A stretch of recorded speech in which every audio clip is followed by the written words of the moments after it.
Cool Figure TV. Revolutionary salute. Revolutionary salute. Like, share, subscribe. Welcome to the House of Revolution. You know I'm your humble host. The Yamin Revolution in World War III is here. World War III is finally here, y'all. But before we get into it, be sure to wipe your feet. That means hit the like button. Like, share, subscribe, support the platform, y'all. Well, salute family. The madman, the dictator, Jim Crow Joe finally done got us into it. Now, I'm going to just ask y'all something, Revolutionary Salute. How y'all feel being in part of World War III? You know, I heard about World War I and World War II, and I y'all know I studied that stuff, but I'm trying to grasp me living in World War III because we living in World War III, and I want to make sure I put everything into the proper perspective. I don't know what's going to happen an hour or two from now. I don't know what's going to happen tomorrow. What I do know is our lives in jeopardy. The Democrats done it to us. I don't, particularly understand what I can say on here, but I'm very upset with Joe Biden and the Democrats and the congressional black coons, what they have done to us. The only good thing I can say is I just want Putin and the revolutionary nations to get it over with quick so it could be a new day. Because now I see the only way we're going to be able to really truly be free is for these people to be dealt with. Let's get into this. We know Ukraine did exactly what Putin said don't do. Don't use those U.S. missiles to attack us. We know the U.S. fired those missiles. So let's just get into this. But I want all y'all to understand something. Y'all living in World War III. And anybody who didn't take time to come here, they got different shit to do. The hell with people who didn't want to pay attention, who didn't listen to the man saying, like Noah, we building the ark. Nobody wanted to listen. They got other things to do. They're going to be very upset that they can't tell their children what they need to be doing. They can't tell their loved ones because they were too busy with coonish, buck dancing behavior. The only thing that matters right now is World War III. That's serious business. Let's get into it. I really can't believe that we living in World War III this year. Well, I can believe we living in it. I just hope Putin don't blow everything up. Just deal with who he needs to deal with, man. That's serious business. Ukraine may have used U.S.-made ATACMS ballistic missiles, launched from M142 HIMARS multi-purpose missiles, after Biden's new permit striking targets deep inside Russia last night.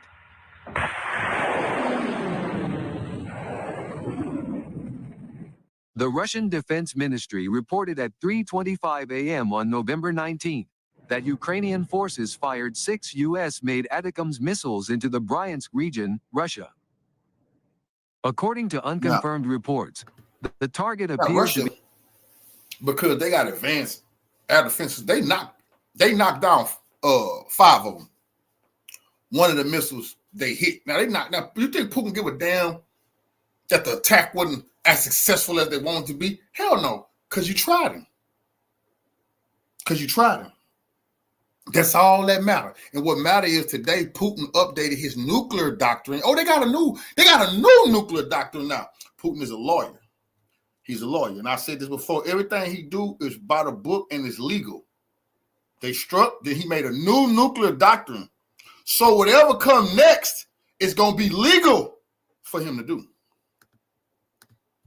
To be the 67th weapons depot near Karachev, hit by what locals said was a missile and not by drone.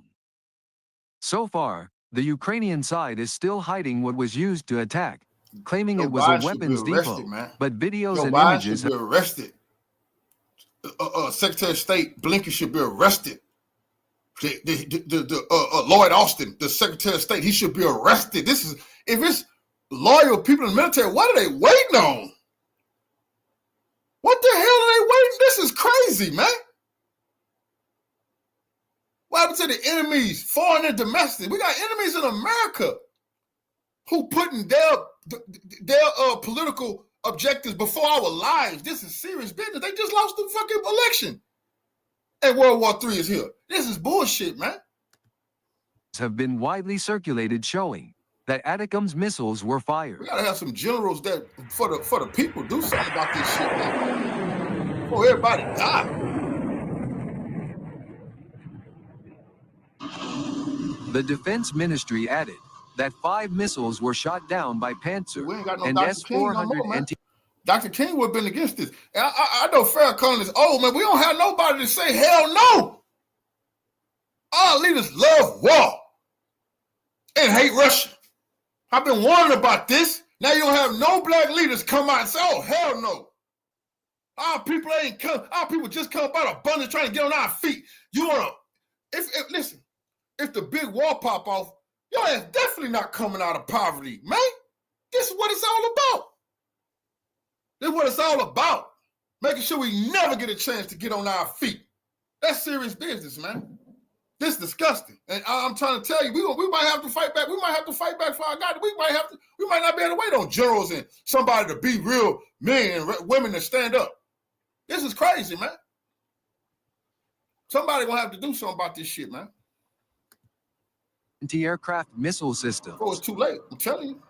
One was damaged with fragments falling in the technical zone of the military facility, causing a fire, but there were no casualties or serious damage. Everybody who got people in the army, y'all crazy them motherfuckers, y'all in them. Anybody, if you have people in the army and they overseas serving, you should be mad in the motherfucker. Because we might be all right, they're not gonna be all right. Putin may just say, fuck it, I'm just gonna kill everybody. I'm just gonna hit the military bases in Europe. Since you didn't go that far into Russia, cool, I ain't gonna nuke the US just yet. But these bases in Europe, oh yeah, they gotta go. Where do you think our people at? They ain't bases. He in Syria too. He might say, hey, kill those US troops in Syria. But somebody gonna get hit. Damage, the ministry assured. I can assure you of that. The Atacm's missile is known to have a range of 300 kilometers and travel at a speed of Mach 3 at an altitude of 50 kilometers. In this case, Deputy Chairman of the Russian Security Council, Dmitry Medvedev, stressed that these missiles will not. Right there. This the underboss, I keep telling you, man. This the man in charge. He want to nuke the U.S. Medvedev wants the end of the U.S. He telling Putin, just wipe them out. What you waiting on? That's why I keep telling people, they think Putin is the worst. Are you kidding me? Putin is the calm one. Putin is the calm one. This man is next in line. He was the president when Gaddafi got killed. He didn't, Putin had to pull him back and teach him more how to lead.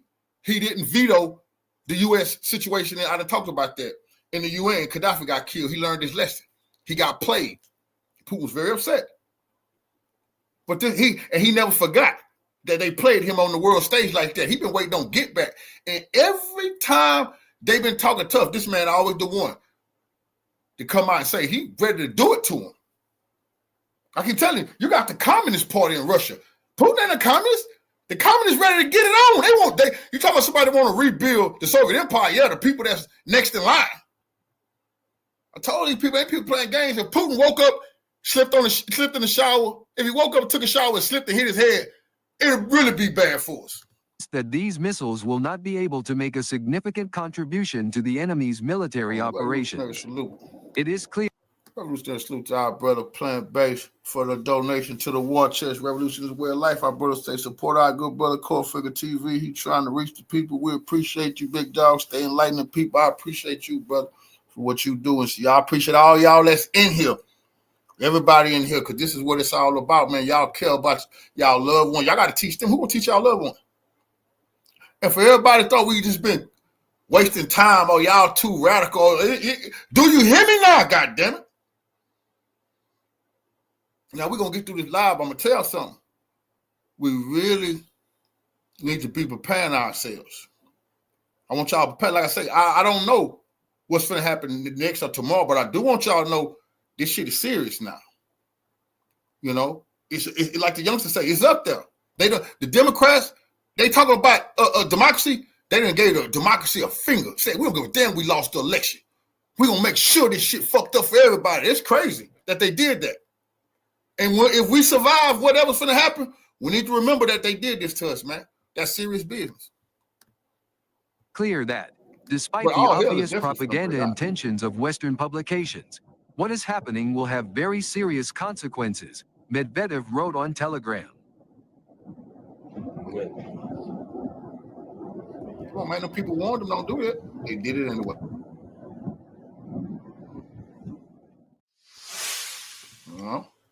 They did it anyway. And it won't help them no way in the war. They just doing it to see if Putin is serious about wiping their ass off the face of the earth. Yo, he definitely serious, man. He definitely serious.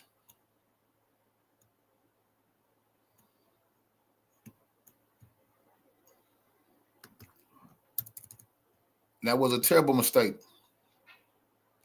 You see? When them people attacked Iraq, Putin been waiting on this day. I've been telling him, he knew this day would come. That's why he been getting his army ready. He knew the day would come where they would be at his doorstep, nigga, and he ready. But what's so crazy to me is I don't understand I know what they want, depopulation, but I just can't believe it. That's a crazy thing. I'm shocked. Leaves office, it's like, you motherfuckers really mean y'all want 500 million people on this planet and that's it? They really mean there's too many people on this planet. You got to think that is what they think. There's too many people on this planet. You think to yourself, well, how the hell do you get a lot of people off of this planet? Nuclear war. Now, some people think, nuclear war? Who the hell would be crazy enough? The people who saying there's too many damn people on this planet, that's who crazy enough. Teams, or at least the deep state puppets, are actively trying to do this behind the scenes. Congress is now calling for impeachment under the 25th Amendment, hearing from a number of representatives calling for this right now. Impeachment my ass. Arrest Joe Biden. I ain't got time for no impeachment. We don't have time for impeachment. Arrest Joe Biden. Or it's going to be a civil war soon. But do this type of shit. Joe Biden and the Democratic leaders need to be arrested for this treason right here. Bracing for nuclear war this afternoon. A few hours ago, of course, President Trump pledged to end the war between Russia and Ukraine, called for an immediate cessation of violence. And then within a few short hours after that, President Biden and NATO decided to launch long-range weapons inside of Russia for the very first time. And here was the front page of the New York Post. Ukraine reportedly using long-range missiles. First time to blow up Russian weapons facility as Putin issues a nuke warning to America. Here was the Wall Street Journal. Ukraine uses... I'm tired of these people. The man issued a nuclear warning. They think he's talking just to talk. That's crazy, man. I've been studying this man, bro. That man ain't lied about nothing. Everything he said he was going to do, he's been doing it. That nigga, they hit his country. Man, he revised his nuclear doctrine so it could be legal what he do. You see what I'm saying? Because he ain't finna wrestle with him. He done already warned him. Nigga, I'm not finna sit here and we're not finna go tank for tank, plane for plane. Well, fuck all that, nigga. I'm not finna play them games with y'all. I've done that with Hitler. And we lost 25 million people. Revolutionary salute to our brother Golden Mask for the donation to the War Chest. Revolution is a way of life. You know, I appreciate the love, family salute. This is very upsetting, man, that these people finna get some of our people. Like I say, I don't want the people in the military getting killed. Some of the people just trying to pay their bills. A lot of black people in the military, man, just trying to make a way. All of their lives is in danger right now, man, because of Joe Biden and the fucking Democrats who can't take it they lost an election.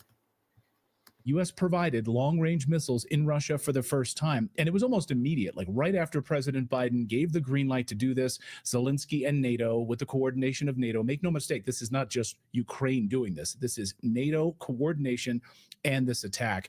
And now we have, of course, the move to bring President Biden and remove him from office.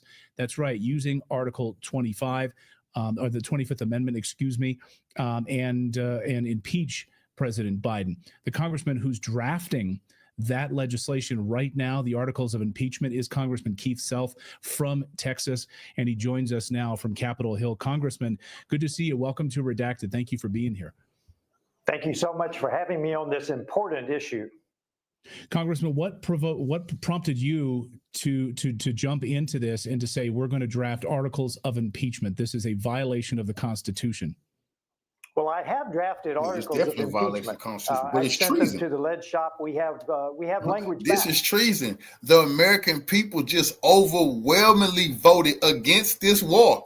and voted they put a president in office who told the people he was going to end that war and he was going to stop sending their money to Ukraine. America overwhelmingly voted for that. And Joe Biden and Democrats know that. What they just did is treason, man. That's treason. And all of this impeachment shit, come on, man, that's lightweight. Joe Biden needs to be arrested for treason. But what I'm asking for before I drop these articles is I'm asking for a briefing because we don't know what the president authorized. We don't know if he put any parameters on it. We don't know if he put any exceptions on it. So that's what I've asked for. And I have energized them with these draft impeachment articles. So I'm looking for them to tell me and to tell the American people, what did you approve? Because I could have sworn they just put some shit into a mandatory draft. I'm going to have to look that up, y'all, but I think they just said something about a mandatory draft they put into the books maybe a month or two ago when nobody was paying attention. But I seen that shit come across in my. They talking about they finna be forcing. They doing it all over Europe. They doing it in Europe. They're getting ready right now. They gonna be dragging people to war like Ukraine, but that's when the civil war gonna kick off, man. You're exactly right. We have outsourced our military decisions to Ukraine. They're not an ally. Yes, we have the agreement from 2014, but this could be an impeachable offense depending on what he said, what he authorized, and what Ukraine is doing. And of course, Zelensky, the president of Ukraine, the authoritarian leader of Ukraine right now, who, of course, canceled elections, was very fast today to speak out on this and to say, look, we've got a lot more of these weapons. We are ready to use them, sort of gloating really about these U.S.-made weapons and saying, threatening Russia, we're about to use more of these. Damn right, Zelensky gloating because he know this going to pull NATO. This going to save his ass. If Putin don't help and whack him, they're going to have to come in and save him because he know the big bang finna go off. He laughing at Joe Biden was stupid enough to go on camera and tell him that you can use the missiles. Now he can blame it on the U.S. They told me to do it. I didn't want to do it. So it is interesting. What did the Biden administration, what authorization did they give him? An unrelenting use of these missiles or just the 6 that they fired last night? Well, they have a whole lot more than 6, I guarantee you. But we need to know what he approved. And listen, the reason I am concerned about this is because I spent a whole year on a strategic nuclear watch in the European Command back during the Cold War. I studied the packages that would kill millions of people across the Soviet Union, and they were capable of doing that to us. We do not need to be outsourcing our decisions against a nuclear adversary, which Russia is. Now, I've got it. They don't have nearly our GDP. But they do have a nuclear force, and that's what concerns me. I don't think the people on the Hill are taking this nearly seriously enough. This could be a Cuban Missile Crisis moment, and that's what concerns me. That's why we've got to get to the bottom of exactly what the president authorized, and I am calling for a briefing. I apologize for the noise in the background. I'm in my Capitol office. They're calling us for votes very shortly. Thank you. And I absolutely. I know you have to run down to the floor in just moments. Do you think that Speaker Johnson will bring these articles of impeachment to the floor for a vote? Well, I am waiting to drop them until I get this briefing because I don't know enough now. This could indeed be an impeachable offense, but frankly, I don't know yet. That's why I'm asking for it. That's why I've drafted the articles, because I want to push them to tell the American people exactly what he did. Because again, I don't want to outsource our potential nuclear war decisions to Ukraine. And remember, President Biden is the only man that has the football next to him, and you have minutes to decide if Russia decides to launch an attack, not hours, minutes to decide if you're going to respond. This is very concerning to me. Very concerning to all of us watching right now. We are a vehemently anti-war show here at Redacted. And the fact that the president of the United States, after President Trump wins the election, and 24 hours ago calls for an immediate cessation of hostilities in Ukraine, stopping this where it is right now. We want peace. And then a few short hours later, the lame duck president of the United States sanctions an attack inside of Russia. I mean, it seems almost like it rises to the level of treason. Well, we don't want to make a miscalculation here. I think he's already made one by authorizing this. But miscalculations, when we're talking about nuclear war, are very serious. The consequences could be disastrous. And that's why I am so concerned, because everyone has an opinion about this. But frankly, Ukraine and Russia are the two at war. Once you release the dogs of war, you don't know where they're going. You don't know what Putin is thinking. And I was always taught in the military, in my 25-year career, you don't go with what their intentions or what they say. What are their capabilities? And if we make a serious miscalculation here, Ukraine drags us into World War III. Catastrophic. That's very catastrophic. We have 338 million Americans potentially in harm's way.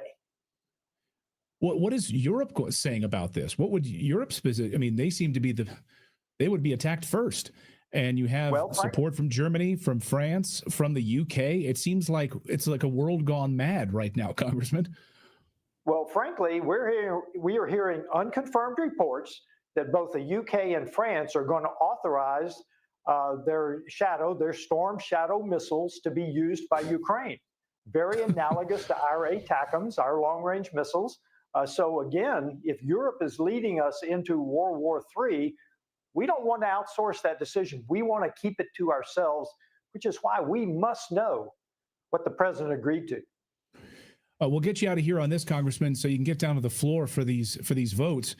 This would mean Kamala Harris, President of the United States. How does that sit with you?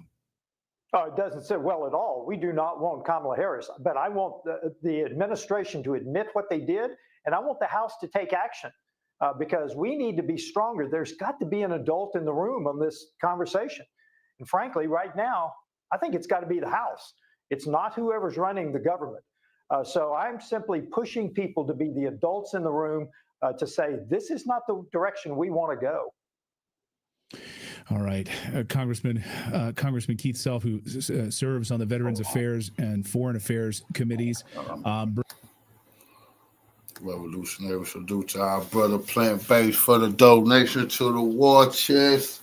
Revolution is a way of life, brother. I absolutely appreciate your love and your support to the war chest. Salute, Queen.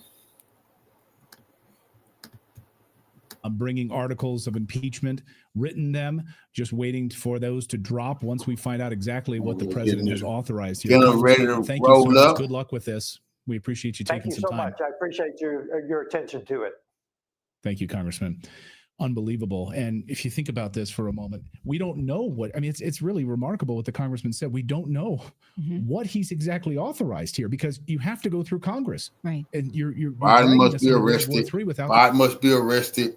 Biden must be arrested. He think he's a dictator. He's authorized World War III. He don't have permission. You got to go to Congress for this type of shit. He decided not to.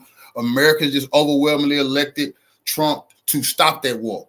They didn't want no more war. We don't want our money going towards war. And we definitely don't want to die because the Democrats can't take the loss. And they want to help those fucking neo-Nazis. Imagine dying helping some Nazis. That is crazy. I'll be down.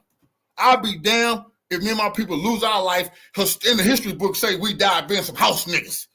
Putin, imagine that. We gone. Putin is celebrating. They done got rid of the new Nazis. And they talking about America, us. Man, that's crazy, bro. Without the authorization of Congress. It's stunning. Like that. Well, because Congress no longer declares war, the president no longer declares war. The White House has not actually confirmed this. Zelensky himself said these are just media reports. It's the New York Times that published this with unnamed sources. He's absolutely right. We have nothing to go on other than the fact that bombs were fired, that we made and sent, that at the very beginning of this war, our president promised would not happen. That's all we really know. Right. I mean, if you look at, here's what we do know, right? Let's take a look at the threat escalation ladder right now. So we start out with diplomatic pressure, right? But if this diplomatic pressure started phonily enough back in 2014, when the CIA placed a coup inside of Ukraine and tried to force their hand, right? That's how this all started. Although Jeffrey Sachs thinks it, started way back in like 1990. But if we want to just do modern history, 2014 is where this started with the CIA-backed coup in Ukraine. And the ethnic Russians that were living in the Donbass and Donetsk and those areas said, no, we don't want a United States government in Ukraine. And then, of course, the genocide unfolded, the attacks of those ethnic Russians in the Donbass, Donetsk, and all of those areas, right? Continual bombardment for 9 years. but no one paid attention to it, right? But Putin was, and Russia's ethnic Russians were asking for their help. Then economic sanctions. Right? The United States places economic sanctions under Obama. Then covert operations unfold, the CIA in those areas. Then limited military action. Then regional conflict. Then full-scale war. And now what's next? That's where we are at the bottom of the tar pit. There is nuclear war. Descended into the depths of Hades. It's an absolutely hellish moment. Zelensky just moments ago, as I mentioned to the congressman, gloating about these new weapons, threatening Russia. We now have the long-range Neptune missile, and not just one. And now we have ATACMS, and we will use all of this, he said. Вибачте, без зайвих деталей. У України є далекобійні можливості. У України є далекобійні дрони свого власного виробництва. У нас тепер є довгий Нептун, і не один, і тепер у нас є ATACMS. But see, this is not about Zelensky because Putin already warned them. It's not going to be about Zelensky if NATO weapons is fired in Russia. He already told them. If they fire British weapons, it's not going to be about Zelensky. If they fire missiles from France or Germany, it's not going to be about. It's going to be about NATO. He warned them. He don't give a damn. He gonna handle this puppet in due time, but they on the clock now.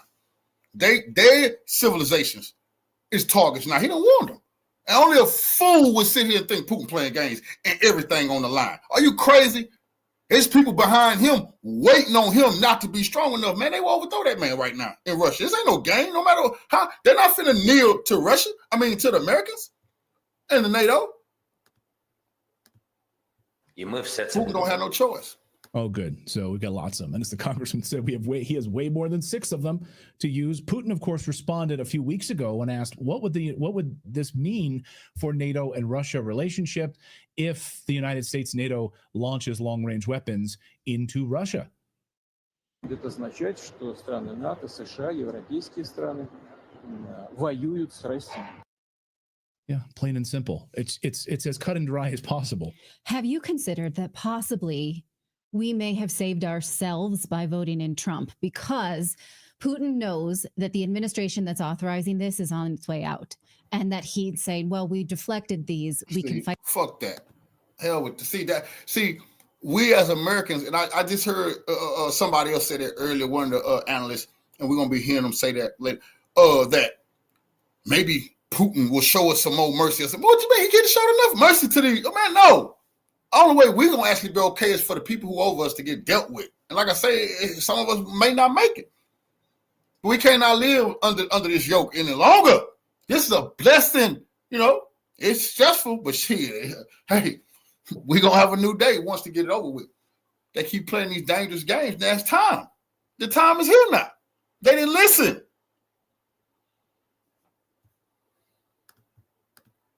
Fight them off for a little bit longer, and then we trust the next administration to stop it. But if we had ushered in the next Biden-Harris administration, he would know that this is going to keep going. Waiting on no Trump. What the hell would he wait? Trump ain't coming in until another 2 months. Well, he gonna let missiles just keep attacking Russia? Are you crazy? He's not finna keep letting people attack Russia and the Trump get there. That's gonna give Trump too much power. That's what they want. Good cop, bad cop. Putin ain't playing that shit.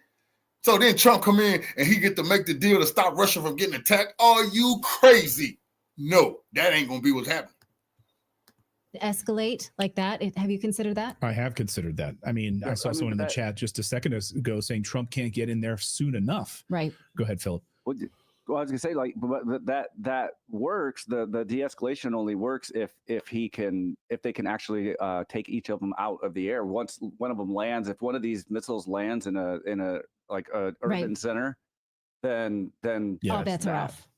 Yeah. If they some sort of an Iron Dome. We saw, of course, these 6 that were fired. 5 of them were shot down. 1 of them landed.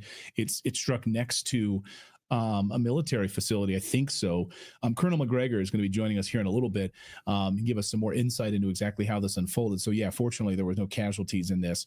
But this doesn't mean, of course, right now Europe's not on high alert. So you have Sweden, Finland are all warning residents right now, get ready for war. The situation is serious. And recall that Ukraine is not trained to use these weapons. They said so themselves many times. We've seen reports of how it goes when they go to NATO countries to receive training. They can't even read the manuals because they're in English. So not only should we pray that it hits no civilians on either side, but that the people using them, we pray that they don't use them, but at least we know they're not trained for this. They can hurt themselves as well. Yeah, and I only hope that maybe President Trump comes out with a big speech and demands that this stop right now. And because who else is going to look presidential? We're not going to hear from President Biden in an Oval Office address tonight. Do you think we're going to hear from Biden? No, he's wandering around the Amazon right now. Right. He's literally lost in Brazil.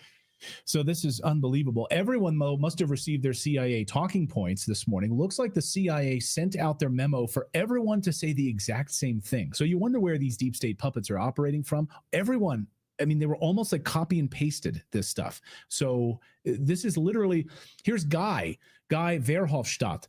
For 1,000 days, Ukraine has stood alone against Russia's imperialism, against Putin's mass murder, rape, child abductions. The brave Ukrainians fight on despite the West's feeble support. Stand with Ukraine. But all of them, take a look. Here's another tweet. Adam Schiff. Today marks the 1,000th day of the war in Ukraine. 1,000 days of unimaginable, unconscionable suffering brought by a murderous dictator. Like they're all on the same page. Zelensky? They've all received the exact same talking points from the CIA. Ursula von der Leyen. In 2022, Russia thought its full-scale invasion would end in days. 1,000 days later, Ukraine bravely resists on the battlefield. And then this one's Emmanuel Macron says the exact same thing, but in French. Like, isn't that remarkable? It's they're all on the same page. They all got the memo from whatever deep state puppets are telling them what to say. It's really frightening, absolutely frightening. By the way, Polymarket, which absolutely predicted the presidential election. Yes, they did. So they came out today with, will a nuclear weapon detonate in 2024? And so by December 30th, 2024, now it's up. It's up 4% in the past few hours. So Polymarket, they raided the CEO's house, did Polymarket. So anyway, we've got Colonel. So they I guess they don't like what he's up to at Polymarket. Anyway, we've got Colonel McGregor is going to join us here to get some sense of what's happening right now on the military side of all of this, and can the United States even, if they want to go to war with Russia, could we? We're going to ask Colonel McGregor that in just moments. But first, we want to tell you about our friends over at American Financing, because if you're feeling overwhelmed with the upcoming holiday expenses, it's hard not to think about a former president and somebody who's running for president now, the poll leading candidate. If you're a member of the other party and you're going to do that, you better have the goods. You better not be pursuing some novel legal theory where you have to hide the ball. It's not even clear what the charges are. That could be a very dangerous precedent for this country, a very bad and dangerous precedent. Okay, so we don't know if Judge Marchand is going to grant this motion to dismiss. I have a feeling he probably will. And again, the thing that bothers me the most is that his civil rights were violated, but he would get out of the case based on presidential immunity rather than the civil rights. And that leaves the rest of us vulnerable. So we'll have to see. We don't know at this point, but at least we know what the appetite for a fight is that Alvin Bragg still has. And I would say it's probably, if it were like a video game, scale, I would say it's like here. He's probably here. He was once here. And now he's here. Well, Matt Gaetz could be here soon as Attorney General of the United States. We shall see. A woman, though, claims that she saw Florida Representative Matt Gaetz having sex with a 17-year-old minor at a drug-filled party in 2017. Now, the woman's lawyer says that she testified to the House Ethics Committee. So this is now on the record with the House Ethics Committee. This is relevant as Gaetz will face opposition to his nomination, of course, as Attorney General under President Trump. Now, Gaetz has repeatedly said that he was set up by the feds. He even did an interview with Tucker and he talked about it and denied these allegations. In fact, a man is in prison now, right now, for trying to extort Gaetz's father for $25 million in exchange for a guaranteed pardon. And when he talked about that on Tucker's show, Tucker's jaw dropped. He was like, what? And sure enough, the guy is in prison as a result of it because of this relationship to the ongoing lawfare against Gaetz. So Gaetz was investigated and never charged in this. He was investigated and never charged. So they're going to bring this all back up again? Well, you would think, Clayton, you would think that the FBI, having investigated something that they really wanted to charge, would have charged. if they wanted to. Right. You would think. That's what I would Especially think. the appetite to go after him. Yeah. Right. So, we don't know, right? Because we haven't seen all of the inside documents, but you would think. Yeah. David, you want to say something? No. Oh, I just heard him. I just heard moaning in the background. What are you doing? He's doing yoga. Anyway, Sorry, the House investigation. The House investigation began in June, and a report was scheduled to. Creative when it comes to meals. I just don't have. Office Europe on edge today. What does all of this mean for Europe, the United States, and frankly, the Middle East? Let's ask Colonel Douglas McGregor, who's just penned a brand new piece for the American Conservative about all of this. And we wanted to invite him on. Colonel, unbelievable news this morning. I mean, last night we get Trump sending this video message out about peace. We need to end this right now, a cessation of hostilities. And then the Biden administration, or whoever's running the Biden administration, tells Ukraine, go ahead and launch these long-range missiles. What do you make of this morning? You know, I was trying to think of a previous presidency where we'd seen something like this. But if you go back to 1968, when Richard Nixon was running for office, LBJ didn't do anything to harm Nixon. He did everything in his power to be as honest and forthright with Nixon as he could be, admitting that he was essentially unsure what to do next. And so this is really something radically new. The last time a president left office with an unmitigated disaster in the Oval Office behind him was Buchanan. And of course, he bequeathed to Abraham Lincoln the Civil War. You got to go back that far. But Buchanan was not mendacious. This is pure mendacity. This is malevolence. This is a deliberate attempt to subvert the election. You know, we're unhappy. You're going to come in here and you think you're going to make peace. Well, we're going to fix you. This is treason. To some extent, I've looked at this. It doesn't fit the definition of treason per se, but I think it's pretty damn close. Yes, it is. I mean, overnight, Polymarket, which you know accurately predicted the presidential election, and then the feds raided the CEO of Polymarket's home because he nailed it, showed that Trump was going to win. So this morning, we have Polymarket numbers showing that the use of a nuclear weapon in the year 2024 is likely. I mean, people are betting that, yes, we're going to see the use of a nuclear weapon in 2024. It's risen overnight thanks to this latest long-range attack. I mean, what are they playing at? I mean, it's like fun for these. It's like fun for these people. Well, you're right. This is not a game. This is very serious stuff.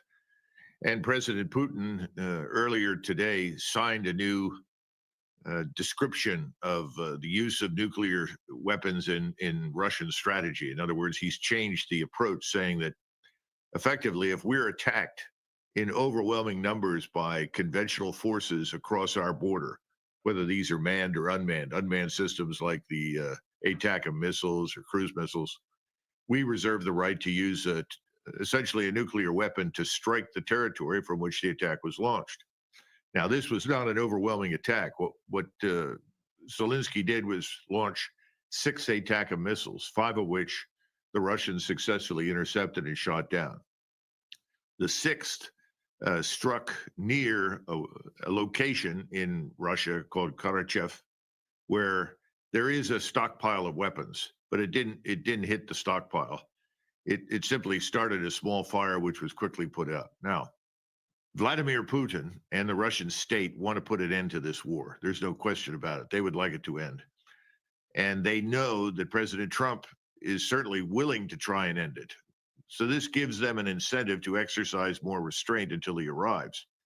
But the bad news is that I think this attack is probably going to trigger the use of weapons to destroy, frankly, what remains of Ukraine.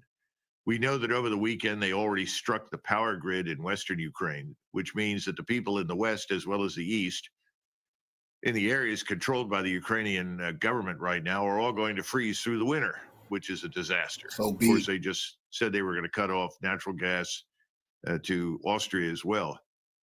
The bottom line is this could trigger the thing that everybody says they don't want to happen, which is a major advance by Russian forces, which are already advancing as we speak here very, very rapidly all the way to the Dnieper River. Because if you're in the Russian general staff and you look at the map, you know that President Trump doesn't come into office until 21 January, and you have this maniac in Kiev who seems to be determined with his friends in Washington to start a war that could lead to nuclear exchange. Then you say, Mr. President, we strongly recommend we seize the river line, go all the way to the river and be done with it, and then potentially, if necessary, go into Kiev itself and eliminate this government. I think those things are now on the table, and this might well trigger it. A total flattening of Ukraine. Yes. I mean, and people in Washington are playing this game right now, all in an effort to seemingly undermine President Trump. What will I just can't wrap my head around the disconnect from these insane people. So they're trying to undermine President Trump. They're funneling additional billions of dollars of weapons into Ukraine at any possible last minute. Antony Blinken mentioning that the other day. They're going to do that right up until Trump takes office. We're going to funnel as much money as we can into that. But at the heart of it, Europeans are going to be killed. Americans could be killed. And I don't think they have any remorse about it. What do you think the response is going to be to European countries and to the United States? Well, you bring up a very critical point. What happens now in Eastern Europe, specifically in Eastern Ukraine, does not stay there. This has an impact on Russia's view of its relations with us everywhere. Now, you've heard these reports about North Korean troops supposedly in Eastern Ukraine. It's a total lie. There's no evidence to support that. The people using satellites, watching carefully, see no one on the ground that resembles anybody from North Korea. The only North Korean troops in Russia are in Eastern Siberia. They are not west of the Urals, so there's none of that. This is being used as another excuse for escalating the war to the level that we are now, where we're using Army tactical missile systems with a 200-mile range. Now, this is going to lead to more trouble, but the trouble that we're going to see is what you're describing. If we find that any of these weapons are being launched from Germany or France or Great Britain, if we find that these weapons are coming from Germany, Great Britain, France, I think those countries could be in for an attack. They could actually, for the first time, see their countries at war, seriously at war with Russia. Remember, Vladimir Putin always said, if you persist in this and you attack the Russian homeland, you will be at war with Russia. Now, that's a very dangerous condition to be in right now because we can't stop anything. As I and others on your program have said in the past, we don't have the air and missile defense capability to stop these missiles. And that's not just hypersonic. Stupid game. We can only defend about 5 to 7% of NATO territory. And yet we're provoking the one state in the world today, which has the capacity to fire thousands and thousands and thousands of missiles that could reach our homelands. They could obviously attack us as well. I don't think that's going to happen because that's not something that Vladimir Putin wants to do, and he does know. See, this ain't about what Vladimir Putin wants to do. See, that's the problem with military men like him. Y'all keep talking about Putin. Putin ain't a dictator. He's not a dictator. He has a council. He has military generals. He has his people to worry about. And he said himself that American oceans would not protect them this time. You don't hear the words come out of his mouth. You don't think he's going to attack America? And he just said your ocean not going to protect you if you use missiles against us? Come on, man. That's the problem. Nobody want to wrap their head around it, but you need to wrap your head around it. Your ass is going to be grass, and the American people should rise up. Putin, we got to be waiting on Kim Jong-un not to kill us. China not to. Right now, we should be stopping our government from putting us in these goddamn situations, man. That essentially Trump wants to end the war, so he's going to exercise restraint. But the people who are going to pay the most price right now are the Ukrainians. They're simply going to be annihilated. And overnight, Finland is warning its residents to be ready for war, saying the situation is serious. And so here we go. You just wrote a new piece called "Trump and the Storm of the Century," and really, as it relates to the Middle East, but what, as you mentioned, what happens in Ukraine is not isolated to Ukraine. It has implications in the Middle East and what Trump does against Iran as well. I mean, can you unpack this for us? Well, the thing is that right now we're making it clear to Russia that we see Russia as a permanent, unchanging enemy. In other words, there's no room for negotiation, no room for coexistence as far as Washington is concerned. Well, Russia has vital strategic interests in the Middle East. They are going to stand by Iran. President Putin has said this publicly. He said it's a priority for the Russian people to protect Iran. And he's also made it very clear to the Israelis not to attack his forces that are on the ground in Syria. Now, at the same time, you've got Russian foreign minister and Russian military leaders traveling all over the region. They have a huge presence in Iran, but that's not the only location where they are right now. They've effectively covered the whole region. And if anything, we're seeing an alliance of all the states in the region today, including Turkey, against Israel. Remember, the Turks have broken relations with Israel, which is something that, for whatever reason, nobody in Washington expected. And the Turks have made it very clear that they will turn on the Kurds, whom we are pushing to war with Turkey, in the hope that that will divert the Turks from taking any action against Israel. Well, that's absurd. They can go through the Kurds in a matter of weeks and annihilate everything in northern Iraq that threatens them, and they still have hundreds of thousands of troops left over that they can pour into Lebanon. And remember, they've got millions of refugees on their soil now. They've got another 1.5 million refugees coming out of Lebanon because the Israelis are now trying to do to Lebanon what they've done in Gaza. And there's every reason to expect the Israelis to do in Palestine, that is the West Bank, what they've done in Gaza.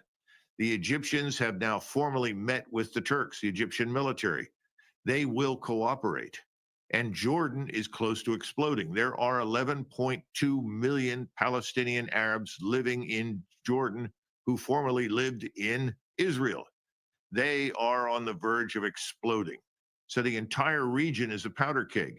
And what we're doing in Russia signals to Russia that they have no incentive whatsoever to cooperate with us in the Middle East to prevent a wider regional war. On the contrary, they're now positioned to do enormous damage to us and Israel in the Middle East, just as they are positioned to do that in Eastern Europe. And again, and we've been over this before, Clayton, we are not in the position to wage a major regional war against anyone. Yeah, I don't know how many ATACMs we have left, but I doubt very seriously that there are many there. And if the French are dumb enough to provide cruise missiles to these people, then the French could be on the receiving end, as I pointed out earlier. And the Germans, who thus far have said they're not going to send anything more to Ukraine, have now suddenly said they're going to provide some kind of unmanned system support. These people are begging to be destroyed. Russia is not bluffing. The Russians are not buffaloing anybody.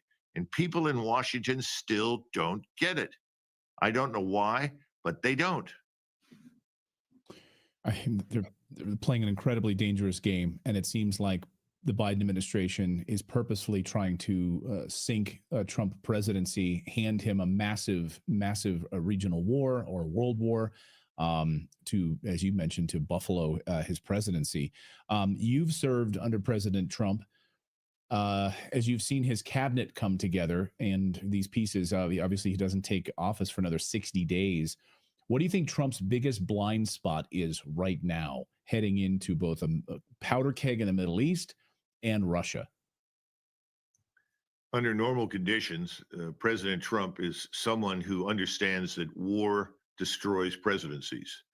All he has to do is reflect on the 20th century. Everyone who inevitably went into war in some fashion or another came out of it destroyed and wounded. He doesn't want to end up like Lyndon Johnson. He doesn't want to end up like, frankly, W, who was at the beginning of the century, whose reputation is now permanently in the trash. I think he understands that. But on the other hand, the most important feature of his appointments is the unconditional support that all of these people have promised to Israel. That's where he will not give ground. And I don't think he may understand, but he may, who knows, that what's happening right now to the Russians in Eastern Europe is going to have an impact in the Middle East. And what we do has global implications. The message that Putin has tried to send routinely is that we can escalate horizontally. We can make life miserable for you in Africa. We can make life miserable for you in the Middle East. We can make life miserable for you in Asia. So why are you doing this? Why are the Russians back in force in Cuba? Why are there submarines now all over the Atlantic, and some of which are also in the Pacific, as well as in the Med and the Red Sea? In other words, they're prepared. They're prepared for a fight, even if that includes us, which is something that President Putin has striven to avoid, but they're prepared for it. The question that I keep asking is, are we? And as far as I can tell, in the Navy, the Air Force, it doesn't matter anywhere, we're not. And if you're not ready, why provoke? It's dangerous. It's ill-considered. You don't start a fight unless you think you've got a pretty damn good chance of winning it. People are living in fantasy world right now. In addition to Washington being Epstein Island plus, it's also Fantasy Island. They live in a world there where they think they are the masters of the universe. You know, there's nothing we can't do. We're the superpower. That's over. It's been over for 20 years. That's the message of BRICS.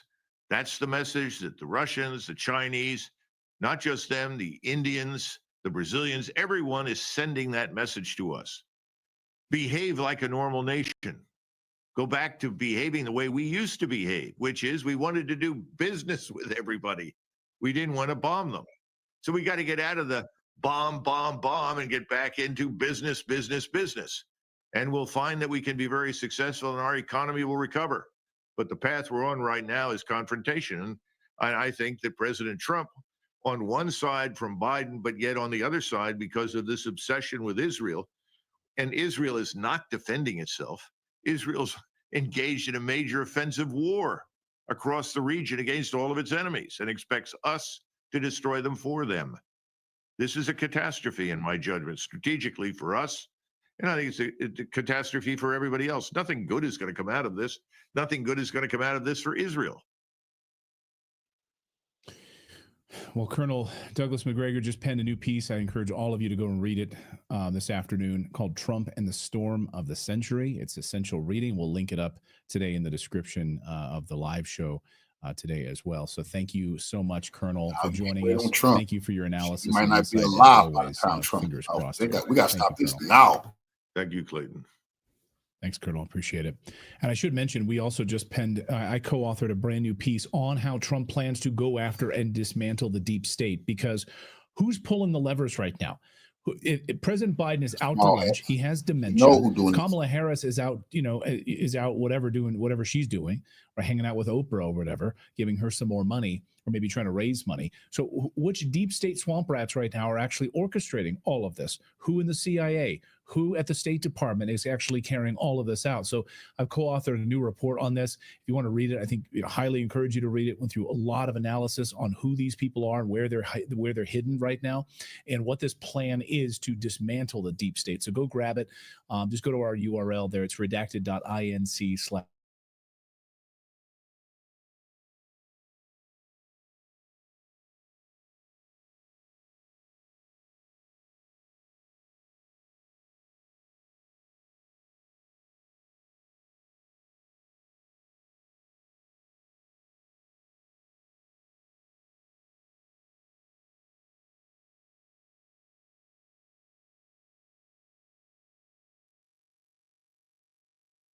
I don't remember the name of this city they have used. Lover was talking about it. How important is this decision to the escalation of the conflict in Ukraine, in your opinion? Well, first of all, to understand this, we have to go back to September 12th, when Vladimir Putin spoke to the press about this very issue, about America considering giving permission to Ukraine to use ATACMS missiles to strike targets in Russia. Vladimir Putin said, we know how these missiles operate. We know that this can't happen without American hands making the target information, loading the target information into the missile. So any attack using ATACMS missiles on Russian soil will be treated as an American attack against Russia. I just want to lay that out there. That's not me saying it's not analysis. This is a statement of fact made by the Russian president. And he said that this will fundamentally change the character of this conflict. It'll make America a direct participant in the conflict.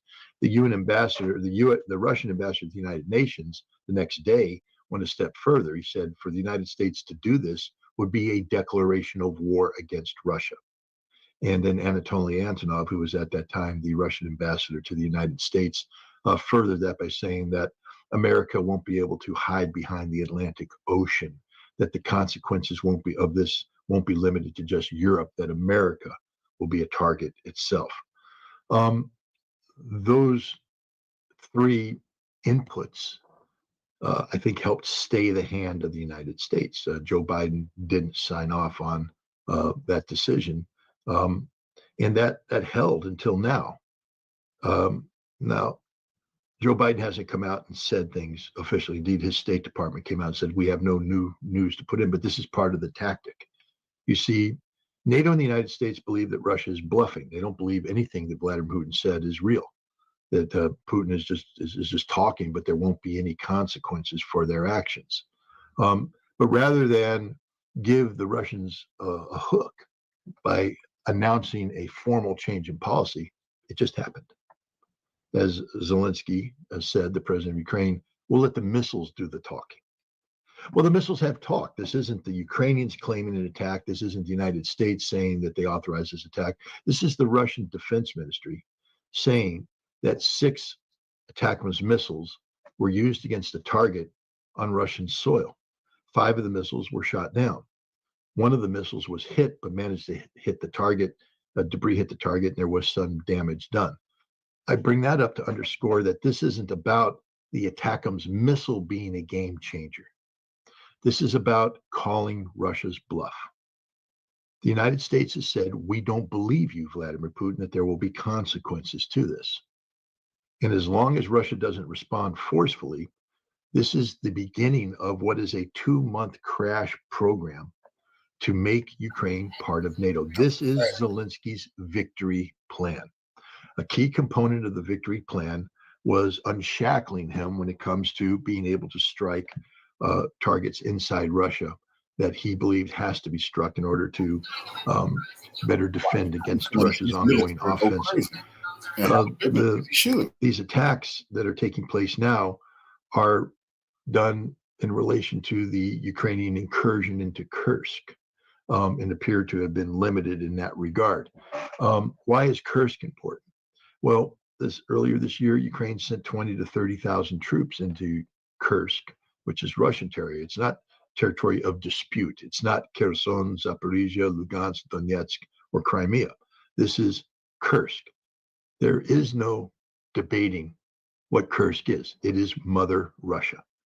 And Ukraine went in and occupied a significant chunk of Kursk with 20 to 30,000 troops who were trained, organized, equipped, directed by the United States and NATO. This was a NATO invasion of Russia, a NATO invasion of Russia, and Russia recognizes as such. And now we have the United States using ATACMS missiles to support the continued occupation of Russia by NATO troops, wearing Ukrainian uniforms, but NATO troops nonetheless. The goal here is to ensure that when Donald Trump becomes president on January 20th, that Ukrainian troops not only are still in Kursk, but are dug in, entrenched, that their presence has become a statement of fact, that it's unchangeable, that will have to be dealt with any negotiation for the termination of this conflict. It is a bargaining chip now. Ukraine will say, we will return Kursk, but in exchange, Russia needs to return something else.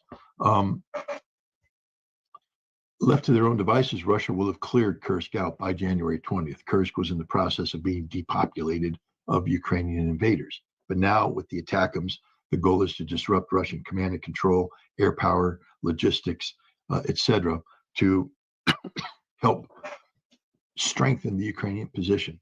The other thing is, NATO understands that on January 20th, if the status quo is the way it is today, that Donald Trump will shut down this Ukraine conflict and that Russia will prevail. That will cause problems for NATO. One of the big problems is that NATO has put its weight behind making Ukraine a NATO member. What you're going to see between now and January 20th is a push to make Ukraine a de facto NATO member. What the Biden administration and the European allies who despise Donald Trump and are against Donald Trump's policies are seeking to impose as a new reality, one where Ukraine is a de facto member of NATO.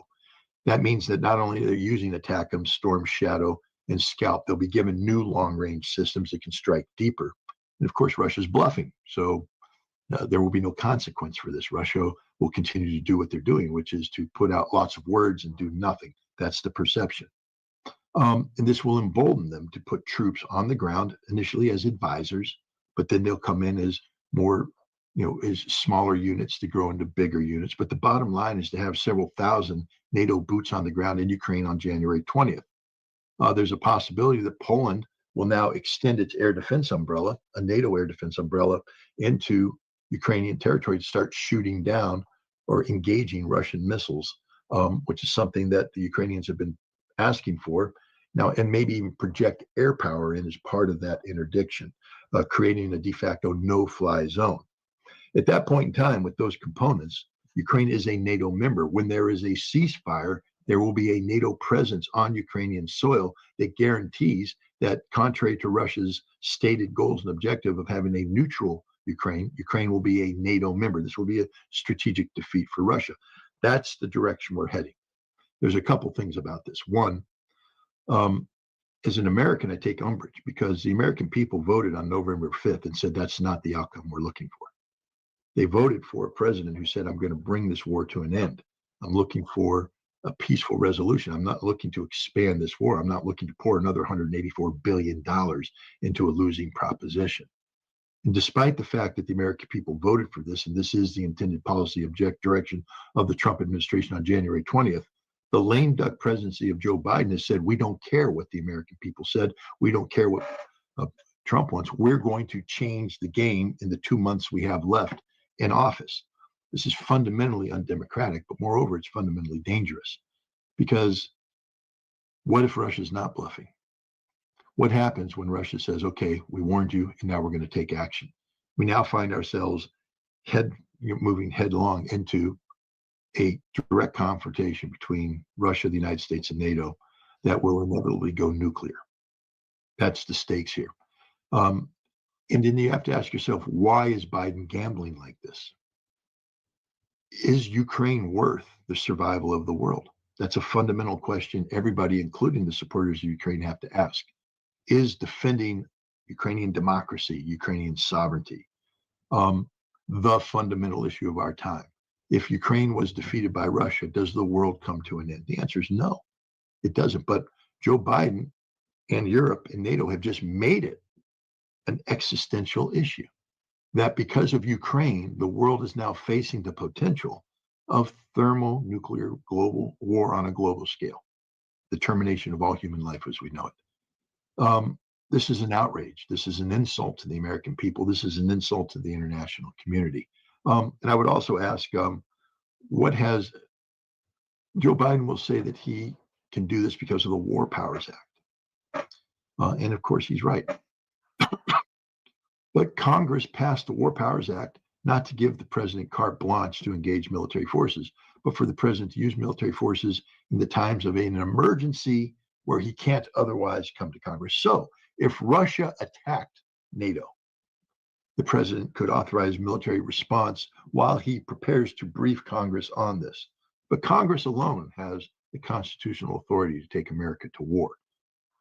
When was the last time Biden briefed Congress? When has he requested a joint session of Congress to say, I am asking for a declaration of war against Russia? Because from the Russian perspective, America has declared war against Russia. America attacked Russia this morning. America, using the definition set forth by Vladimir Putin, fired 6 ATACMS missiles into Russian territory. 5 of the missiles were shot down. 1 of the missiles was damaged but landed on the target.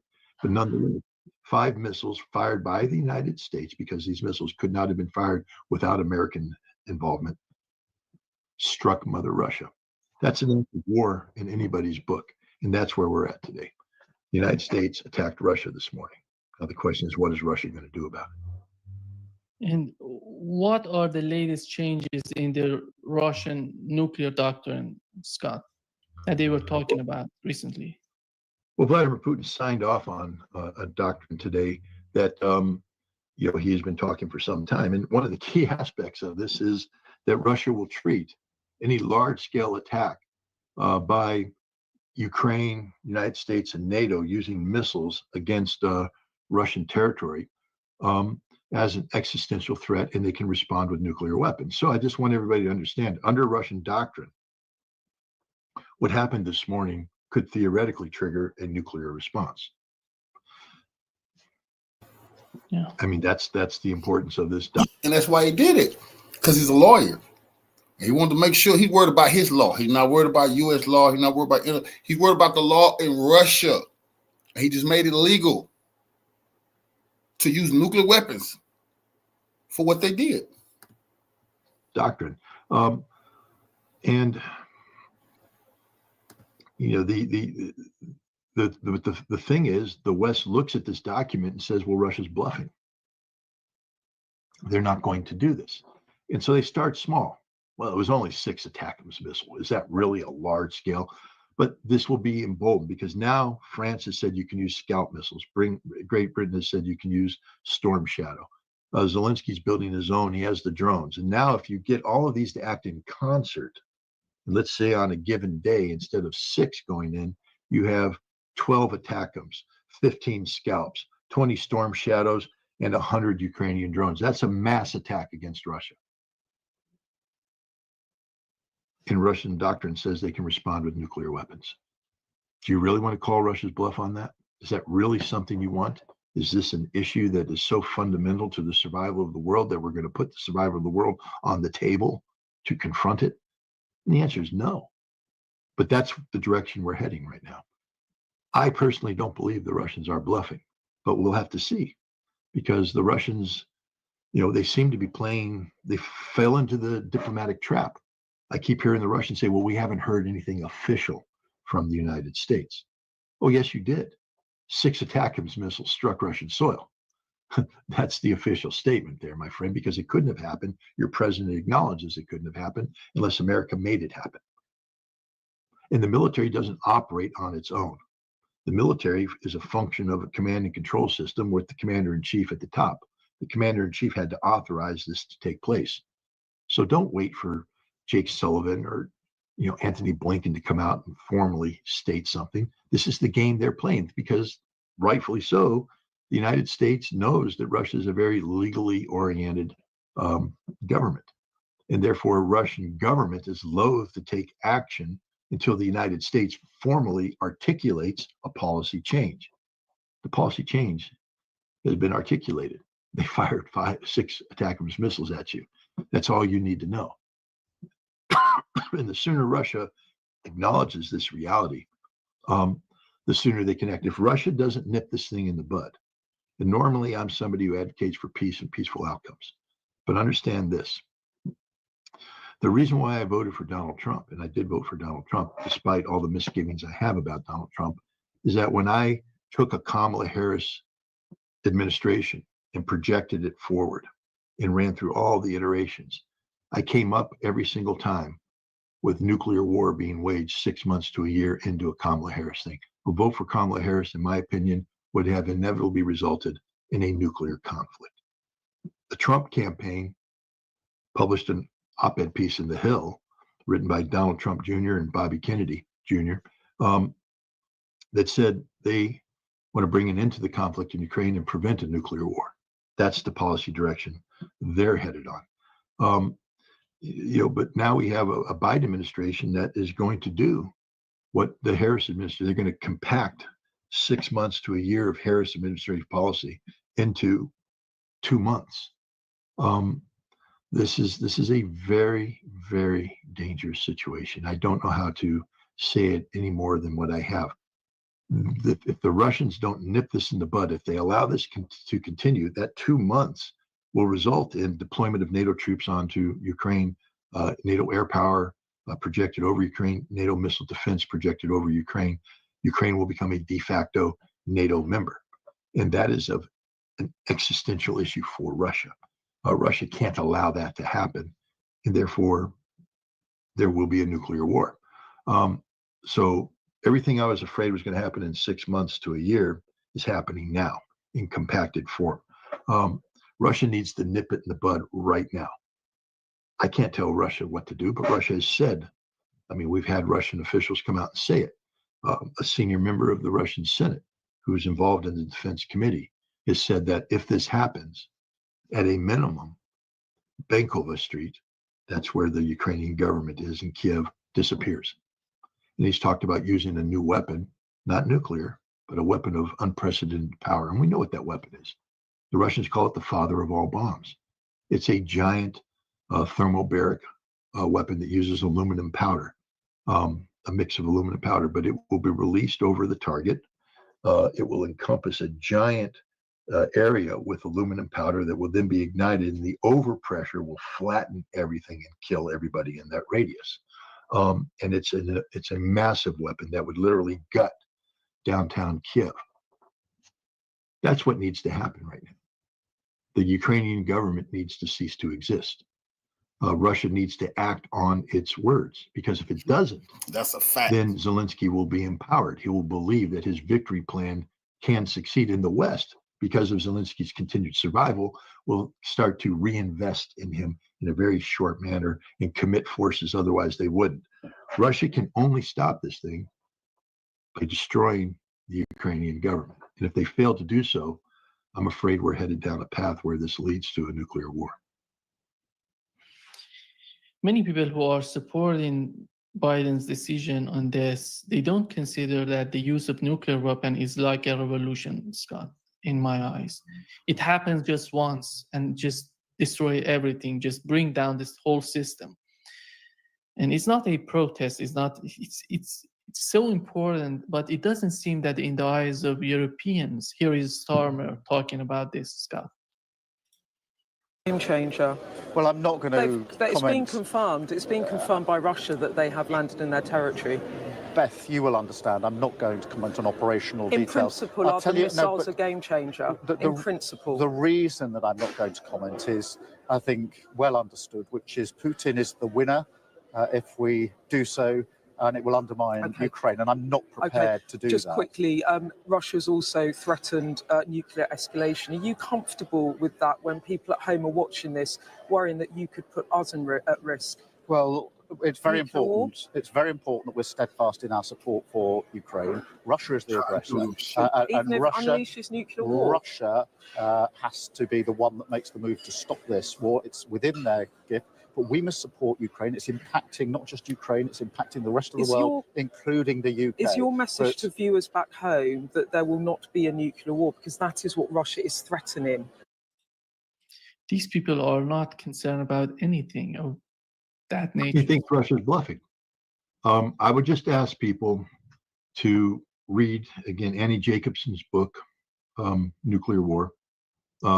It's terrifying. It's a work of fiction, but she interviewed dozens of former American officials who were involved in nuclear war planning and in the nuclear enterprise. The outlines of a very plausible scenario. And the fact is, once you start, there's no such thing as a limited nuclear war. Anybody who believes in that, read the book and understand how it immediately just cascades out of control. Keir Starmer is an idiot. He's a dangerous idiot. I mean, I say this not because I want to insult the man, but I want to impart on your listeners that he is willing to kill you. He just said so. He's willing to have us all die, because that is the consequence. For what? Defending Ukraine. Again, I ask people, is a sovereign democratic Ukraine fundamental to the continued existence of the world, of Europe, of the United States? And the answer is no. Would the supporters of Ukraine like there to be a sovereign and independent democratic Ukraine? Sure, they would like that to happen. But right now, it's not going to happen. There's a 2.5-year war that Russia is winning. And now the question is, how much is the West willing to double down on trying to achieve a Ukrainian victory? What price are they willing to pay? And Russia has said that the price will be nuclear war that will kill us all. Keir Starmer believes that it won't. Read the book. 72 minutes after the initiation of a low, a low-grade nuclear conflict, a limited nuclear conflict, the world ends. 72 minutes. 72 minutes. 72 minutes. I don't know what you can do in 72 minutes. Not much. That's all you have once it starts. 72 minutes. Unless you're some of the people that caught up in the early phases of it. And we're talking about, bombs of, 500 kilotons. The bomb that was dropped on Hiroshima was 15 kilotons. We're talking about thousands of 500 kiloton bombs striking targets in Europe and the United States. Over 100 million degrees instantly, hotter than the sun, will devastate an area of 10-mile radius. Gone, vaporized. All that will be sucked up into the atmosphere thousands of times. The sky will darken with radioactive dust, leading to a global ice age that will last for a decade or more. The billions of people who will die because of this nuclear conflagration will be covered with a field of ice. When it does eventually thaw out, then we'll have billions of rotting corpses that will bring pestilence to any of the survivors, but there won't be survivors because you can't grow food, you can't drink the water, you can't breathe the air. And so we all die because Keir Starmer wants to make a point, because Tony Blinken wants to make a point, because Jake Sullivan wants to make a point. Well, Tony Blinken and Jake Sullivan were told by the American people, we don't want that point made. Keir Starmer hasn't even brought it to the British people. He's making a decision on their behalf without even consulting them. I can guarantee you that if Keir Starmer took it to a vote for the people of England, that we're going to support an attack against the Russian soil, knowing that it will lead to thermonuclear war and you will all die, that the British people say, no, we don't vote for that. We don't support that. Nobody would support that. And yet these politicians are heading down that direction, making it because they think Russia is bluffing. They think Russia's bluffing. I mean, for the sake of humanity, I guess we have to hope that Russia's bluffing at this point in time. But I don't think Russia is bluffing. And I'm very nervous about what's to come. The only way out of this right now is either for Russia to fold like a house of cards, which they're not going to do, or for Russia to take out Zelensky, to terminate any idea of a victory plan and viability, and then call NATO's bluff. Let's turn it around, because I can guarantee you this. Keir Starmer will have to put on a pair of Depends if Russia calls NATO's bluff, because he will be peeing his pants in fear. Because NATO's not ready to go to war with Russia. They're not ready for this. Russia needs to take out Kiev, take out Zelensky, and then tell NATO, what are you going to do about it? And the answer is nothing. NATO will do nothing because they can't. NATO only acts on weakness, the perception of weakness. And right now, Russia is perceived by NATO as being weak because Putin hasn't acted immediately, as he said. Remember, Putin said the decisions have already been made. The orders have already been given. I don't know. I saw 6 ATACMS missiles strike Russia this morning. Has a decision been made? Have the orders been given? Then why aren't they being implemented? Russia's inaction fuels NATO aggressiveness, NATO overconfidence. And if Russia doesn't respond soon, you're going to see the next step, which will be scalp missiles, storm shadow missiles. Remember, they only have a 2-month time frame to affect this change, they being NATO. So there's going to be acceleration. The United States will now provide longer range missiles. More aircraft will come in, extended air defense. Next thing you know, Ukraine is part of NATO. And if Russia doesn't do anything, that's the reality. That's the outcome that's going to happen. I wonder if the Biden administration is communicating with Trump and his team on this matter. I don't think so. I don't think so. I think you see fury inside the Trump administration because they have a mandate for change, and the Biden administration is totally disregarding this mandate. They're acting as if the American people didn't speak clearly about what they want. I mean, this is dangerous for democracy. It's dangerous for the world. It's an insult to democracy. Joe Biden saying, I don't care what the people said. The people clearly have said they don't want to continue your policy with Ukraine. And yet Joe Biden is now forcing a war to tie up Donald Trump's hands so that when Donald Trump becomes president on January 20th, he will be presented with a fait accompli. that he can't implement the changes. Remember, NATO's doing this because NATO understands, left to his own volition, Trump is going to end NATO. NATO is a corrupt edifice. Trump views it as such. He views it as an organization that has no justification. But if suddenly you make NATO relevant by imposing NATO on Ukraine to confront Russia, and now Trump has to deal with this reality, it changes everything. It gives NATO, a new lease on life. And so that's what's happening here. This is the equivalent of me going into Las Vegas, mortgaging my house, taking my children's college fund, everything, and just going in and putting it all on red and praying that the roulette ball comes up red, not once, but 5 times in a row, because that's what I need to win. Odds are it isn't going to happen, but that's the kind of gambling mentality that's taking place with the Trump administration right now. Here is what Waltz, the next national security advisor to Donald Trump, said on Fox News. So, 2 months left in office. Joe Biden has done something that's been called on to do since this war started: allow Ukraine to strike Russia with everything that we give them, the ATACMS, which are long-range missiles, hit Russia where they're trying to hit them from. Your reaction to that, and were you briefed ahead of time? I was not, Brian, and it's another step up the escalation ladder, and nobody knows where this is going. North Korea is unleashing ballistic missiles, artillery, now tens of thousands of soldiers. The administration responds by lifting this restriction. North Korea sends more soldiers. South Korea is now saying it may get engaged. China is buying oil from Iran for pennies of the dollar. Iran is using that to send missiles and drones to Russia that is then hitting Ukrainian critical infrastructure. So this is a development, but it's a tactical one. President Trump is talking grand strategy here. How do we get both sides to the table to end this war? What's the framework for a deal? And who's sitting at that table? Those are the things that I and President Trump, of course, will be working with. Again, this is an all-star team, Brian, that President Trump is assembling. Yeah.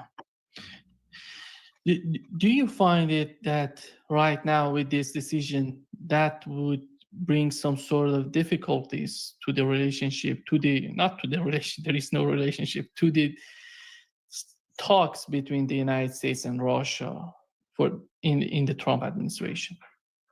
I've always said that Donald Trump's idea of being able to pick up the phone and call Vladimir Putin and bring this war to an end in 24 hours is an absurdity. It's impossible, because Vladimir Putin is not the kind of leader that would respond to that unless Russia is bluffing. In that case, Vladimir Putin may be looking for a way out. It's a hell of a gamble, though, because I don't think Russia's bluffing. I think the gentleman that you spoke to, the future national security advisor, Mr. Waltz, I believe his name is. Yeah, Michael Waltz. Yeah, I think he's unrealistic in the extreme. First of all, everything he said, the way he couched this problem is just crap. I don't want to get you demonetized for using bad words, so it's garbage. There's no evidence that North Korean troops are deployed into Russia. In order for that to happen, you would have to believe that Russia, which is a very legalistic nation, would allow North Korea to send troops to Russia before the treaty that would empower that had been ratified and made into law. That's not how it works. But we've made this up. This is part of the justification. Remember, the reason why we're authorizing the ATACMS missile to strike Kursk is that we've created a script, a narrative that says North Korean troops are coming into Kursk. This is a game changer that we have to empower the Ukrainians to respond to. There's no evidence whatsoever that North Korean troops are in Kursk, and I don't believe they are. Because what's the legal framework? Russia just doesn't allow foreign troops onto its soil.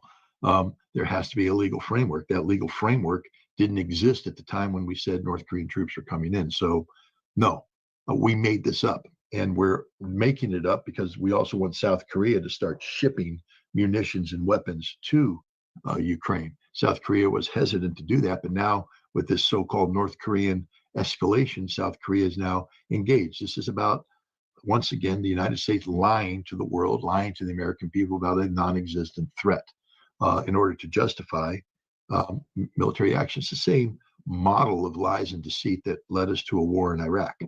The only difference was that the Iraqis didn't have nuclear weapons, and we couldn't pay a price because we were going to win that fight. Here, the Russians do have nuclear weapons, and all this escalation, there's no guarantee that we're going to prevail. It could just lead to nuclear disaster. This is a very, very dangerous situation. I would also say that the National Security Advisor, future National Security Advisor's belief that he's going to have a serious role in shaping Donald Trump's worldview is a little misplaced. Donald Trump is a top-down leader. Just ask John Bolton, that's H.R. McMaster's, ask Michael Flynn. What it was like to be the National Security Advisor for Donald Trump. Donald Trump does what Donald Trump wants to do when Donald Trump wants to do it.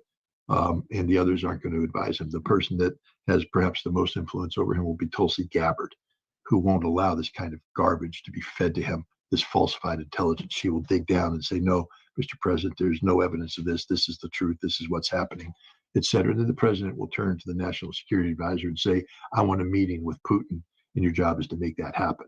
If the National Security Advisor says, Mr. President, I advise against that, he won't be National Security Advisor for too long. You don't advise the president against the president. You support the president's decision. That's one of the things that that Trump learned from the first time around. He let too many people oppose him. We could have had a denuclearized North Korea. That's the irony here. That had Donald Trump succeeded in his outreach to North Korea, we wouldn't be talking about North Korean troops potentially being in Russia. We wouldn't be talking about North Korean ballistic missiles. It would be a completely different dialogue because we would have normalized relations with North Korea and we moved down the path of stability. That's what Donald Trump wanted to do. He was opposed by his Secretary of State, Secretary of Defense, National Security Advisor, Director of National Intelligence, and everybody on his staff. They opposed it. He learned from that lesson. He won't brook opposition. He's been mandated to carry out a revolution, and he's going to carry out that revolution as he sees fit. And so I think these people that think Marco Rubio is going to have an impact, he won't. You think Waltz is going to have impact, he won't.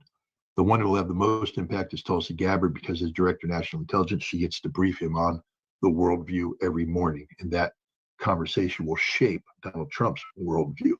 And then he will give direction to others to implement. But they aren't going to tell him what to do. He's going to tell them what to do.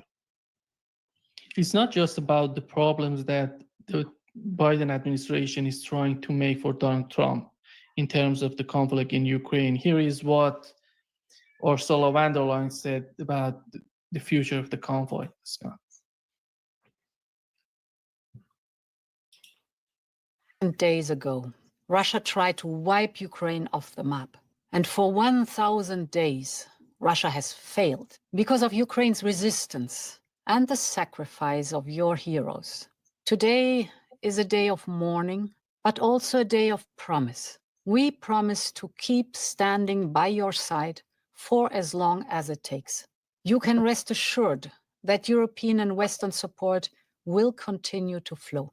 The winter ahead may be scary, but it is in stormy days that true friends show up. And Europe is your true friend. Your freedom is our freedom, and our union is your home. Long live Europe and Slava Europe. Who are we? Is the United States Donald Trump is part of we that she's talking about? No, and she knows that Donald Trump and the United States under Donald Trump is not part of we. Our union, that's the European Union. We, Europe. Again, the easiest way to finish this is to finish Ukraine. And the easiest way to finish Ukraine is to destroy Bankova Street, destroy the Ukrainian government, destroy Zelensky's ability to govern. That can happen right now, and it should happen right now. It brings all of this to an end. Once you remove Zelensky and his government from the equation, it's over. It's unsustainable. The West, there's nothing to hold on to. The Ukraine isn't going to recreate a government overnight. It isn't going to create structures capable of governing. It's not a democracy. It's a dictatorship, and the dictatorship is the people around Zelensky. You eliminate those people, Ukraine sinks into chaos, anarchy, and there's nothing for the West to hold on to. And I would love nothing more than to wipe that silly, stupid smirk off of her face by seeing Russian decisive action at this point in time. It's not that I want harm brought to the Ukrainian people, but I think at this juncture, Zelensky is threatening the entire world with nuclear annihilation, including Ursula von der Leyen. I mean, she's not smart enough to understand this, but her policies will lead to a decisive confrontation with Russia, which will eventually manifest itself in nuclear war, and then we all die. So the best thing, the only thing that can save us right now is decisive Russian action against Ukraine. It's been promised. If the Russians deliver, we might have a chance to live through Christmas. But if the Russians fold, if they're bluffing, NATO's going to be calling their bluff. You saw her; she's ready to move forward aggressively, empowering Europe to do things with NATO to go in and engage. But her words are empty if Russia stands up, because NATO cannot confront a determined Russia. NATO can seek to further intimidate a cowed Russia, a Russia that's been bluffing. And that's what they believe. They believe that Russia is bluffing. They believe that Russia is weak, that Putin doesn't have the support, that Putin won't make these hard decisions because he's not empowered to. If they're right, then it's over for Russia, because basically the Ukrainian conflict will end in a strategic Russian defeat, and that will damage Putin at home. It could lead to the Maidan type events in Moscow that have him removed from power. This is a very, very critical time for Russia, and Vladimir Putin has outlined the consequences of an American attack on Russia. See, if Putin do not respond, he might be hanged. He might get done like Saddam Hussein. He understands this. He's been threatened. Putin understands this. He personally understands it. It's just his people life is on the line. His personal life is in jeopardy if he don't handle this business. He know that.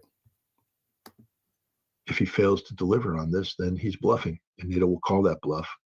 And suddenly the Zelensky victory plan that everybody was making fun of. They told him they'll do him like Gaddafi. You think the man not thinking about that? Shit, he better be. He need to be on his mind. Becomes real. Yeah, we had G20 summit here in Brazil. They were in the final points that they made in the final declarations. One of the points was about Ukraine. They were talking about Ukraine and the Middle East, and also nuclear war. That both of these conflicts can lead to a nuclear war. How did you find G20 summit, Scott? What is the importance of this summit? Is the countries who are part of this summit considering their role to be more important, more crucial, or they're just going there like UN? At the UN, they just go there, just do some talks and get back to their home. Well, if you remember back in 2022, February 4th, I believe, Vladimir Putin flew to Beijing to meet with Xi Jinping on the eve of the Beijing Winter Olympics. And the two leaders released a 5,000 plus word joint statement that it was in effect a declaration of war against the rules-based international order, American hegemony. They said that the alternative is a law-based international order that is multipolar in nature, consensus-driven. They articulated three potential venues for this. The first was BRICS. The second was the G20. And the third was the Shanghai Cooperation Organization. And at that time, it was said all three of these will be pursued. BRICS, I think, won out. We saw a great deal of effort go into Kazan last month to make BRICS a viable state. And indeed, we see evidence of this at the COPD conference in Azerbaijan. BRICS nations, even though they haven't been recognized by the United Nations as one of the, as a formal group, they were working independently in a unofficial manner, coordinating behind the scenes to coordinate policies. That's the thing. BRICS nations now talk to one another. The G20, I think it's interesting that we had the G20 in November and we had BRICS in October, and we get to juxtapose, and compare, the effectiveness of the G20. And I think what we're seeing with the G20 is that there is a fundamental split between the Western powers, the G7, who have insinuated themselves into the G20. Remember, the G20 is a creation of the G7. They said, oh, we're going to create a bigger club that we control, and we're going to invite people in that we control. But when you take away the G7 from the G20, you get BRICS, basically. And I think what we're seeing is the flaws of the G20, because in order to succeed, the G20 has to be a consensus-driven multilateral organization. But there can be no consensus between the West and the BRICS countries. They are fundamentally at odds with one another. So the G20 stands as an example of why you need a BRICS. It's an empowerment tool for BRICS. And I think that's the important thing. BRICS will never succeed because at the end of the day, as long as there's this existential struggle between the rules-based international order and those who oppose it in the global South, you're going to see this kind of conflict. And right now in Lebanon, in southern part of Lebanon, we've learned that Israelis are using their elites, their elite forces in the southern part of Lebanon. Do you think their strategy is changing in the southern part of Lebanon, or they're just pursuing the same kind of strategy and just expecting a new result coming out of this? First of all, I wouldn't read too much into the 7th Armored Brigade being deployed. Elite, from an Israeli perspective, perhaps. Their moment of glory came during the Yom Kippur War, where they fought valiantly to hold back a Syrian attack. Since then, what have they done? How elite can you be when you're in an armored unit that's used against civilians, that's used against lightly armed infantry? There's nothing elite about the 7th Armored Brigade. It's an armored brigade. They have a certain elan, but they have never fought a meaningful opponent except in 2006 when they fought Hezbollah and lost. And they're going to lose now. The fact they're sending in, when do you send in your elites? At the culminating moment of the battle. I mean, think about it. The Battle of Waterloo, Napoleon, the Republican Guard, the elite bearskin wearing guardsmen of the old guard were held until the end. And then he sent in the old guard to attack Wellington's squares to break the British. But the squares held. The old guard was defeated. They retreated. Has Hezbollah been broken? Every Israeli effort to go into Lebanon has been repulsed by a very strong Hezbollah defense, which has inflicted very heavy losses on the Israelis. Now they've sent in the 7th Armored Brigade. Why? Because the squares broke, Hezbollah's running back in retreat, or it's their last gasp effort. They have no other resources. Now they have to act because they're running out of time. So they're sending in the brigade, and it will suffer the same fate as all the brigades that came before it. Burnt out Merkava tanks, dead Israeli soldiers, the inability to meaningfully penetrate Hezbollah defenses. That's what I believe this is. This is a recognition that the battle has reached its culminating point. Unless Israel does something that changes the outcome, Blucher's Prussians are appearing on the horizon, and they're coming down. And if you don't break Wellington, the combination of Wellington and the Prussians is going to wipe you off the battlefield. That's what Israel is facing right now. They need to break Hezbollah. This is an act of desperation. That's how I interpret this. In your opinion, the strategy of Donald Trump in Israel would be supporting Netanyahu, or just letting the opposition or those people who are not agreeing on to get into the power, to have the opportunity to be part of the government? Because so far with Netanyahu in power, there is no possibility of any sort of change. We had the war in Gaza. They didn't finish. They couldn't defeat Hezbollah, the Hamas. And right now they're in the southern part of Lebanon. Maybe they're thinking of when Donald Trump comes to power, they're going to attack Iran, just being in the southern part of Lebanon and having a new front with Iran. Do you find it that way? Because it seems to me that in the mind of Netanyahu, it can be this strategy. I think Netanyahu, I mean, what you're implying is that he has a 2-month strategy. Netanyahu has a day-by-day strategy of staying in power, living. He's under attack across the board inside Israel. There's a new, Seymour Hersh has published a Substack article, and I encourage everybody to subscribe and read it, that describes the new legal trouble that Benjamin Netanyahu's in.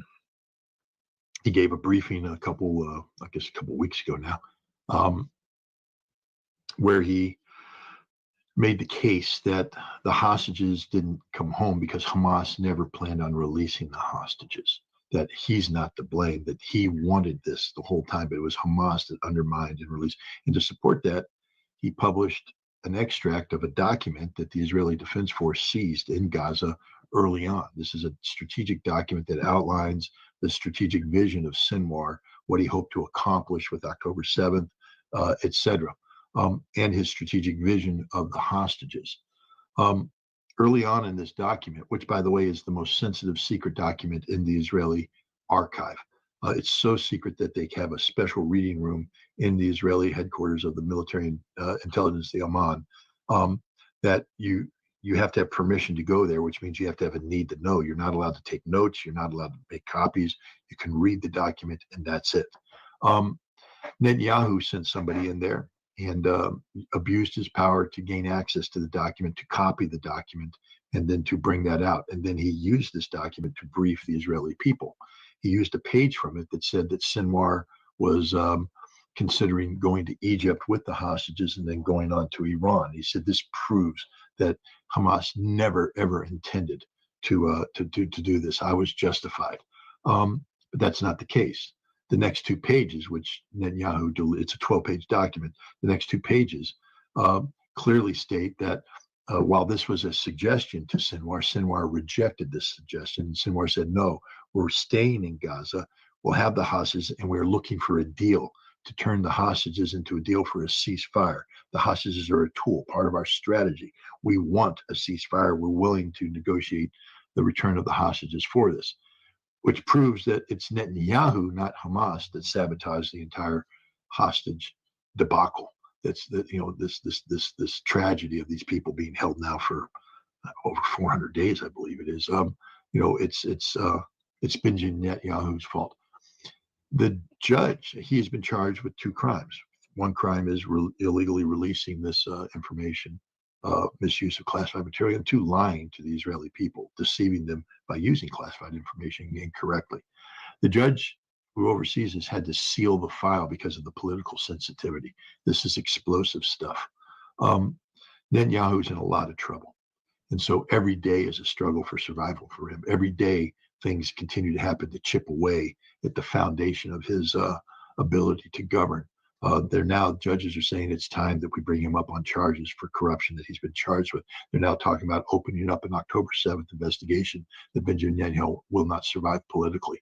So the notion that the Trump administration is going to somehow ride in and save Benjamin Netanyahu is ignorant as the day is long. Netanyahu's problems come from within Israel, and there's nothing Trump can do to change that, to solve that. Trump wants an end to this conflict. Trump wants this conflict to be over. But Trump can't save Benjamin Netanyahu the same way that Trump can't save Israel. The damage that's been done to Israel is fatal. Their economy is in tatters. They're not going to recover. $67 billion hit last year, over $100 billion hit coming up this year. Nobody's investing, no trades coming in. The thousands have fled their homes. Thousands more will flee their home. Israel can't win this war. And internally, the situation inside Israel politically is chaotic at best. It's not stable. It's unstable. There was talk a little while ago of a military coup against Israel. I will tell you this.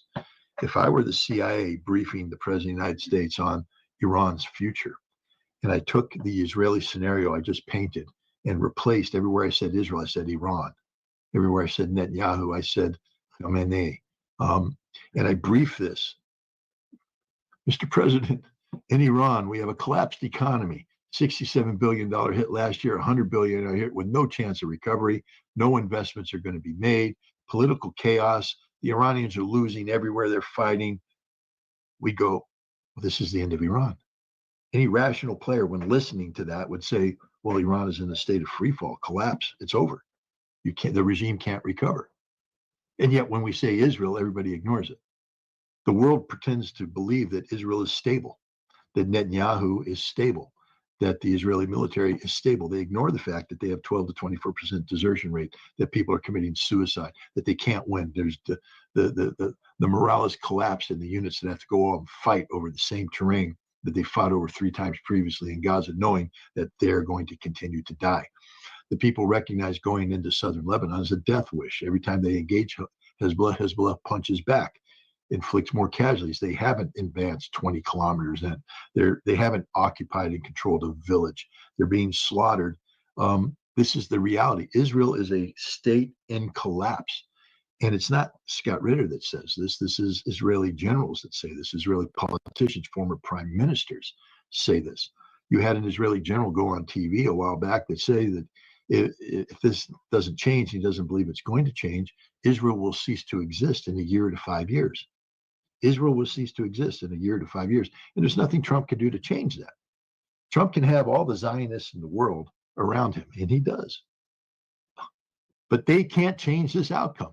Just like I could have all the doctors in the world surrounding me, but if I've ingested poison, I'm going to die. They can all wish that I wouldn't die. They can make my death less painful, but I'm going to die. Israel has ingested the poison of its own actions. The world has rejected Israel because of its genocidal behavior. Israel's rejecting itself near civil war conditions. The Israeli president has been warning of a civil war for some time now. Israel can't recover from this. Israel is fatally injured, and there's not a damn thing Donald Trump can do to save Israel. The best he can hope to do is mitigate the damage done by the impending collapse of Israel. And Netanyahu, for Donald Trump, is disposable. And I don't know if Netanyahu will be here when Donald Trump becomes president. We can't get, because everything is moving so fast. In many ways, Donald Trump, I think, would prefer not to have Benjamin Netanyahu, because he knows that Netanyahu he won't negotiate. Trump has complained that there is a solution to be found, but it requires negotiation. And there's one party that refuses to negotiate, and that's Israel. So when you talk about the need for change, the need for bringing it into the conflict, the party that won't go along with that is Israel. And so as much as Donald Trump supports Israel, he understands that Israel's the problem, not the solution. And that while he can surround himself with Zionists who sing praise to greater Israel, Michael Huckabee can pray for the rapture all he wants. At least Stefana can go into the United Nations and celebrate the Sabbath all she wants in public and promote all this. It's meaningless, because that's just words.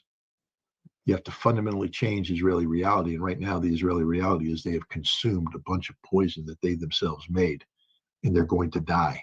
And there's nothing Donald Trump can do to save them. Here is in the Jerusalem Post, they're talking about the southern Lebanon is actually northern Israel. Do you think the mindset of the Netanyahu and his administration is the same? And how is that a viable choice for Israel right now? And how capable are they to achieve that? Because it's dangerous. It's unbelievable the way they're talking about. It's not just about the West Bank, the northern part of Gaza. Right now, they're talking about the southern part of Lebanon. It's unbelievable. If they're not careful, a headline we might be reading in the near future is that northern Israel is southern Lebanon. That's more likely to happen than Israel defeating Hezbollah and taking over southern Lebanon. Hezbollah is not going to be defeated. But this is the mindset of the pro-Netanyahu people, the pro-Ben Gvir people. I don't know that author. I'd have to Google him up. But I can pretty much tell you that he's not labor. If he's not Likud, then he's part of a far right wing. But Likud, this is the kind of greater Israel policy formulation that Likud has been promoting, that Netanyahu has been promoting. So this isn't written by an academic, I'm guessing, by a rational actor who's looking at it doing sound analysis. This is an activist, a pro-Zionist activist who's pushing for this outcome because he believes in greater Israel. I don't believe this is a guy sitting there going, after careful consideration of all things going on, I believe that the reality is that southern Lebanon is de facto part of northern Israel. I don't know. I could be wrong. Like I said, I don't know who this guy is. I'm just speculating based upon the absurdity of the headline. But the first thing that has to happen is you have to defeat Hezbollah. Good luck, Israel. You haven't done it so far, and I don't think the 7th Armored Brigade is going to succeed either. Let's assume that Donald Trump goes to a level of helping Israel that they can defeat Hezbollah. Do you think that Iran would stay aside, that doesn't do anything about it, or Iran would get involved in that? A lot depends on Donald Trump. I think Donald Trump ran on a platform that said he's avoiding war. So I don't think that he's inclined to go to war against Iran. Plus, understand this, the world is different today than it was in the first Trump administration. What has happened since Donald Trump stepped down from office?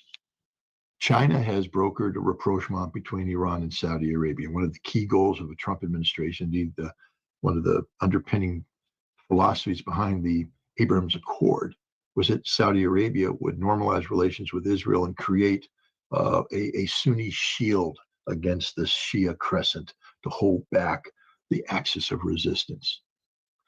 Well, we just had MBS meet with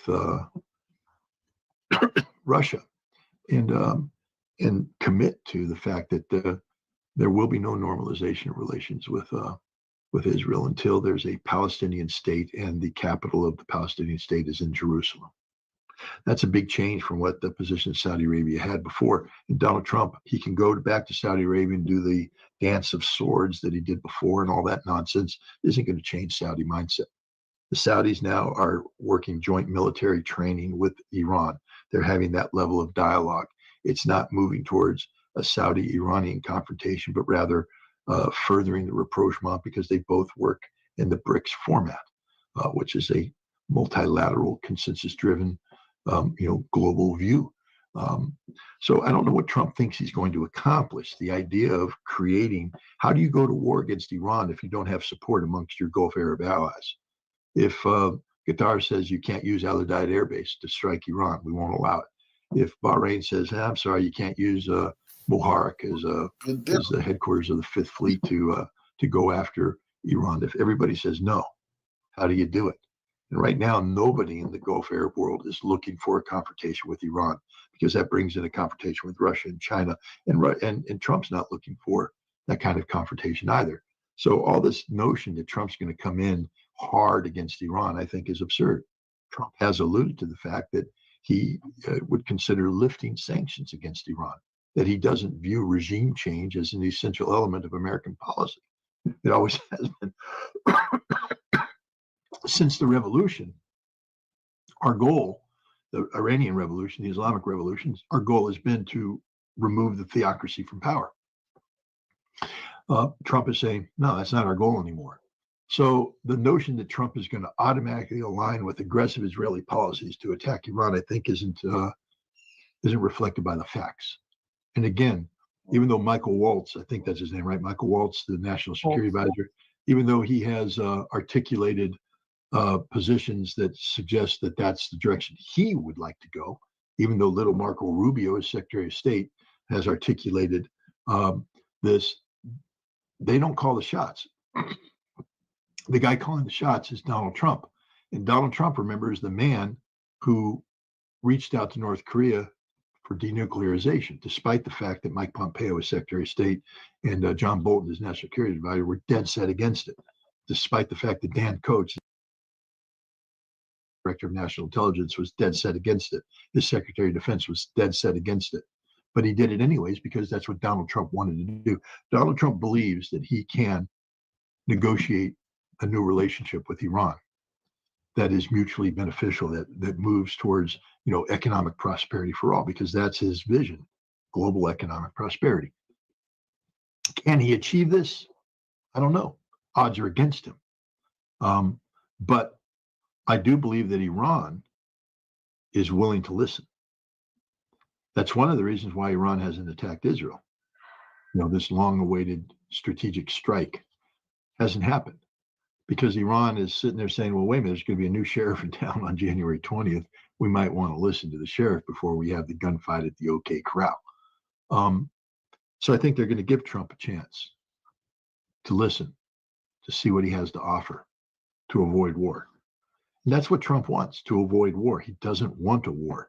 And so all these people that are thinking that there's going to be this war once Trump comes in, you didn't listen to him when he ran for office. He condemns the Biden administration and past administrations for getting us involved in these endless wars that just kill people. They don't solve anything. He's promoting an end to conflict. And I believe he's sincere. And so let's see what happens. I think Iran is willing to wait and see what happens too. Do you think that ICC or ICJ are capable of changing their type? They said this is a plausible genocide in Gaza. They can change it to a real genocide that is happening in Gaza. Well, it is a real genocide. We don't need the ICJ or the ICC to come out and say anything. If it looks like a duck, walks like a duck, quacks like a duck, it's a damn duck. And the world recognizes what's happening. That's the thing. Normally, you want to have these, these courts publish something that you can say, see, look, this is what it is. The world knows what it is. They know it's genocide. It's manifesting itself right in front of our eyes. We don't need the ICC to prosecute. We don't need the ICJ to define. It would be nice if they did, but we don't need it. We know what it is. So, I could care less what the ICJ says. I mean, it'd be nice if they came out and made it actual genocide, but there's no guarantee that they're going to do that. But just to wrap up this session, Scott. Yeah, just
Within literally 24 hours after the Western media reported that Washington, London, and Paris had allowed the Ukrainian army to use ATACMS ballistic missiles and Storm Shadow cruise missiles against military targets deep into Russian territory, the first results of this deadly provocation appeared.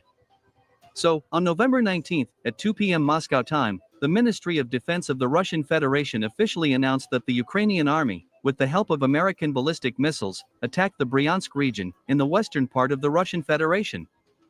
In particular, the 67th Armory of the Main Rocket and Artillery Directorate of the Ministry of Defense of the Russian Federation, located in the northwestern part of the city of Karachev, was subjected to a missile attack.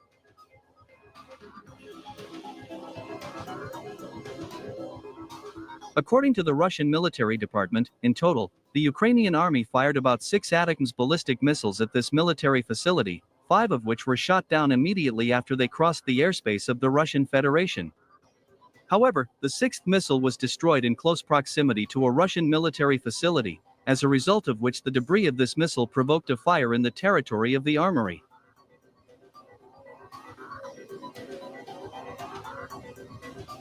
According to officials of the Russian military department, the military facility received minimal damage due to this missile attack. The Russian military also reported that there were no casualties among the civilian population and personnel of the 67th Main Rocket and Artillery Depot.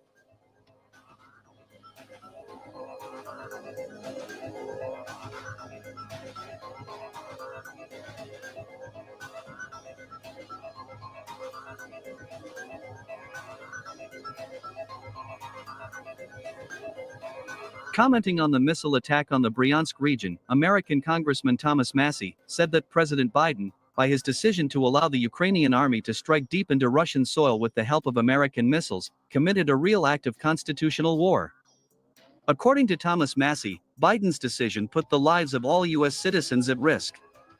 In the end, this congressman called Biden a castrated puppet of the deep state, and called on everyone to throw this old man out of the White House without waiting for the inauguration of Donald Trump, which is scheduled to take place on January 20th, 2025. We need some generals to rise up and arrest him and his administration. Thomas Massie's concern about the emerging threat to U.S. citizens can be understood.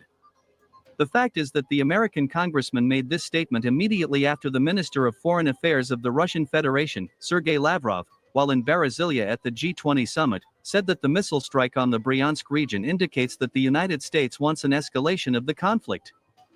Moreover, the senior Russian diplomat also added that the launches of these missiles were carried out by the U.S. Army officers, which was the beginning of a new phase of the war on the part of the West.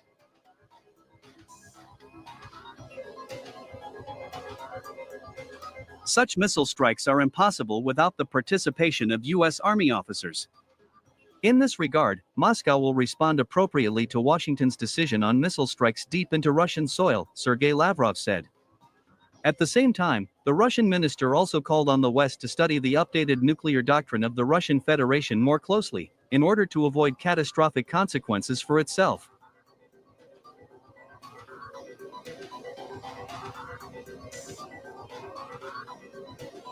By the way, a few hours ago, the press secretary of the Russian president, Dmitry Peskov, answering journalists' questions, spoke in detail about the updated Russian nuclear doctrine.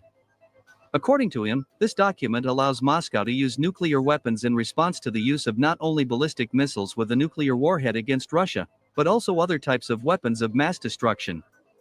Moreover, Dmitry Peskov stressed that the use of non-nuclear Western missiles by the Ukrainian army with active military support from the United States and other NATO countries gives Russia every right to use nuclear weapons against them. At the end of his speech, Dmitry Peskov added that whether the West likes it or not, Russia will still achieve all its goals in Ukraine, and that the special military operation will end with a complete victory for Moscow. Okay. Let them know y'all want all the smoke.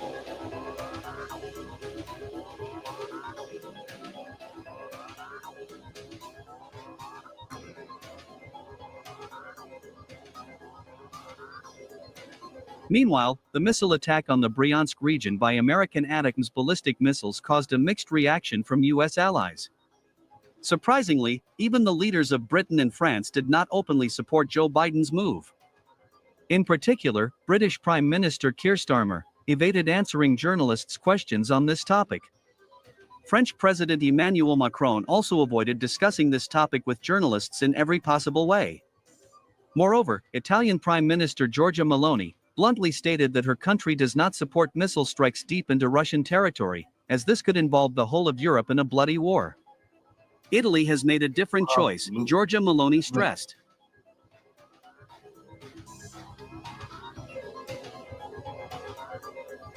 They gonna get with their ass for.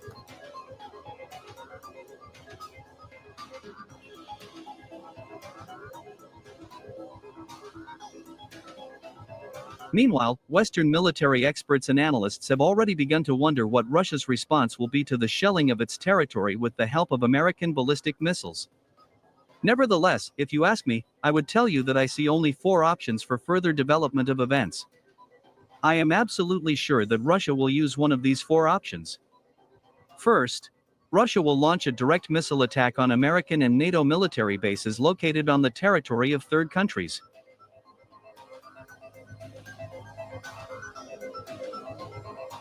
Second option. Russia will strike at American military facilities with the help of foreign hands. In particular, Russia will transfer its modern types of weapons to Yemen's Houthis and fighters of the Hezbollah movement, as a result of which the United States and its allies will suffer significant losses in manpower and equipment in the Middle East.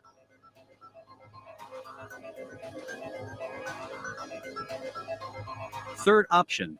Russia will destroy the entire U.S. satellite constellation, as a result of which the Pentagon will lose the ability to aim its missiles at targets.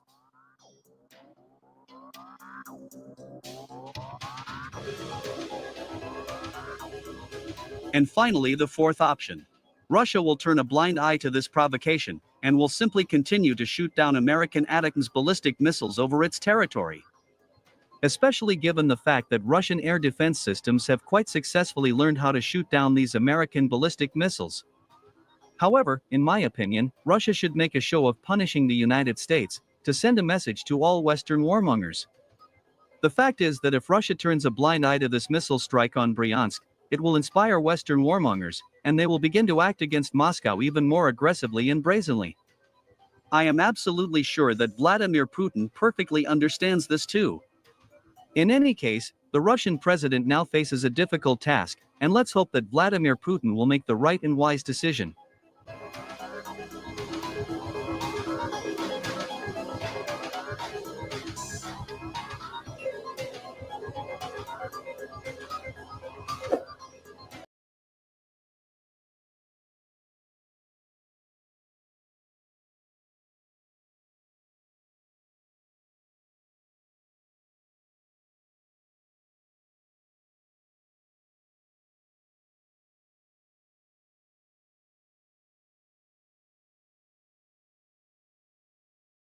Not care. They don't think as far as tomorrow, let alone as far as the 20th of January.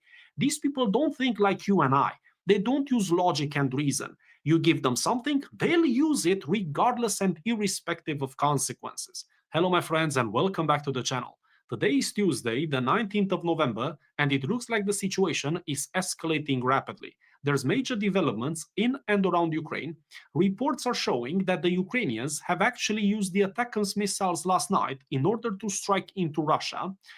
Also, the neocons in Europe, just when you thought they cannot get any crazier, well, they decided to prove us wrong.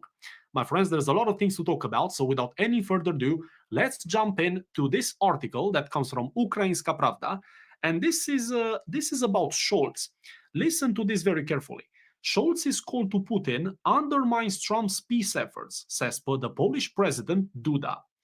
Quote, I believe it was an attempt to bring about a ceasefire in Ukraine before Donald Trump took office. Duda believes Scholz is concerned about the possibility of being forced into unfavorable deals with the United States under the Trump administration and is trying to be proactive. Quote, what the Germans are most afraid of is that Donald Trump will force them to buy gas from America. Well, Mr. Scholz, Duda is actually correct on this one. I hate to say it, but he's right. What did you think was going to happen when the Nord Stream pipeline was magically deleted? Let's call it that. What did you think was going to happen? This is something that's so obvious. I cannot give you the benefit of the doubt of saying, well, maybe Mr. Scholz did not see this coming. You could see this coming from the moon, Mr. Scholz. Once that pipeline is gone, there's only one alternative, and that's the Big Daddy across the Atlantic. No more, no less than that. This was the strategy of the United States for the last few decades. It's nothing new. It's keeping the Russians out, the Germans down, and the United States in Europe. It's very simple. You don't need to have a PhD in order to understand this. At the same time, Duda called the suggestion that the US president-elect would withdraw support for Ukraine ridiculous, recalling the military aid that Kiev received during his first administration. He's entirely correct on this one as well. Donald Trump was actually sending a lot of support to Ukraine dating back to even 2018. However, there's a different situation today, but Mr. Duda, he's playing oblivious to that. You see, you cannot compare the times then with what we have today. Today we are on the cusp of nuclear war, Mr. Duda. Please update your information. It's not as simple to keep saying, well, just because he's done it then, he's gonna do it now as well. The situation has massively changed. You need to update your software, Mr. Duda, you and many others. Because one wrong decision, when the tensions are so high, can send the world over the edge. But this is what Mr. Duda banks on, the fact that, well, just because Trump did it once, he's definitely going to do it again. Hopefully not. Hopefully Donald Trump, maybe I shouldn't even say hopefully, because he's made a public statement last night, well, depending on the time zone, but for me it was last night. He's made a public statement in which he criticized the Biden administration for allowing these long-range strikes into Russia. And he said, that this neocon wars, he actually used the word, these neocon wars, they need to come to an end. So looking at that statement, which was in no uncertain terms, a very clear statement that he will finish this, well, given that consideration, Mr. Duda here, he's just displaying a buffoonish behavior. My friends, let's move on from this story, because like I said, we have a lot to cover. This is a statement from Zelensky. Now, just to offer you the context for this story, let me read you the title first. Zelensky, first a just peace, then fair elections. So clearly, he doesn't want the elections to come about anytime soon. But just to offer you some context, not too long ago, I think it was about maybe a week and a half ago, the West started to float the idea that there should be elections in Ukraine on the 25th of May next year. I've covered this in a previous video that I've made, and in that video, one of the articles was suggesting that Valery Zaluzhny would be an alternative for Volodymyr Zelensky. That seems the figurehead that the West prefers to be the next green t-shirt. That's the long story very short. Now, in the same article that was published by the New Voice of Ukraine, apparently there are reports and confirmations that some centers, especially in the Zaporizhia region, were already working on elections for the 25th of May next year. Clearly, that's a West concoction. The Zelensky doesn't want to go from power, doesn't want to let go. So he's now making a statement, and pay attention to what he's saying. Quote, no one in the world has demanded or is demanding this from Ukraine. However, within Ukraine, some individuals seem to so eager for this that they appear more focused on internal conflicts than on defending the state. They want political debates to take place in the trenches as if they were TV studios. This is harmful to Ukraine. Ukraine needs a just peace first, and only then will Ukrainians hold fair elections. Well, according to you, Mr. Zelensky, that's the equivalent of never. Because I don't know if you're paying attention, Mr. Zelensky, to the course of events and to the developments on the front lines, but peace doesn't seem like being on the cards anytime soon, Donald Trump or no Donald Trump, unless you go. It's that simple. But you see, he doesn't want to let go of power, not just yet. And he's making a case that the trenches are not TV studios. Really? I beg to disagree, because I remember many videos that were put out, especially in 2022, more specifically in the autumn, in the fall of 2022, with people in the trenches. Those videos were staged. My friends, I hope you remember some of those videos. Let me know in the comments below if you do. But there were entire videos which were clearly staged by the Western media in order to portray this conflict into a certain light.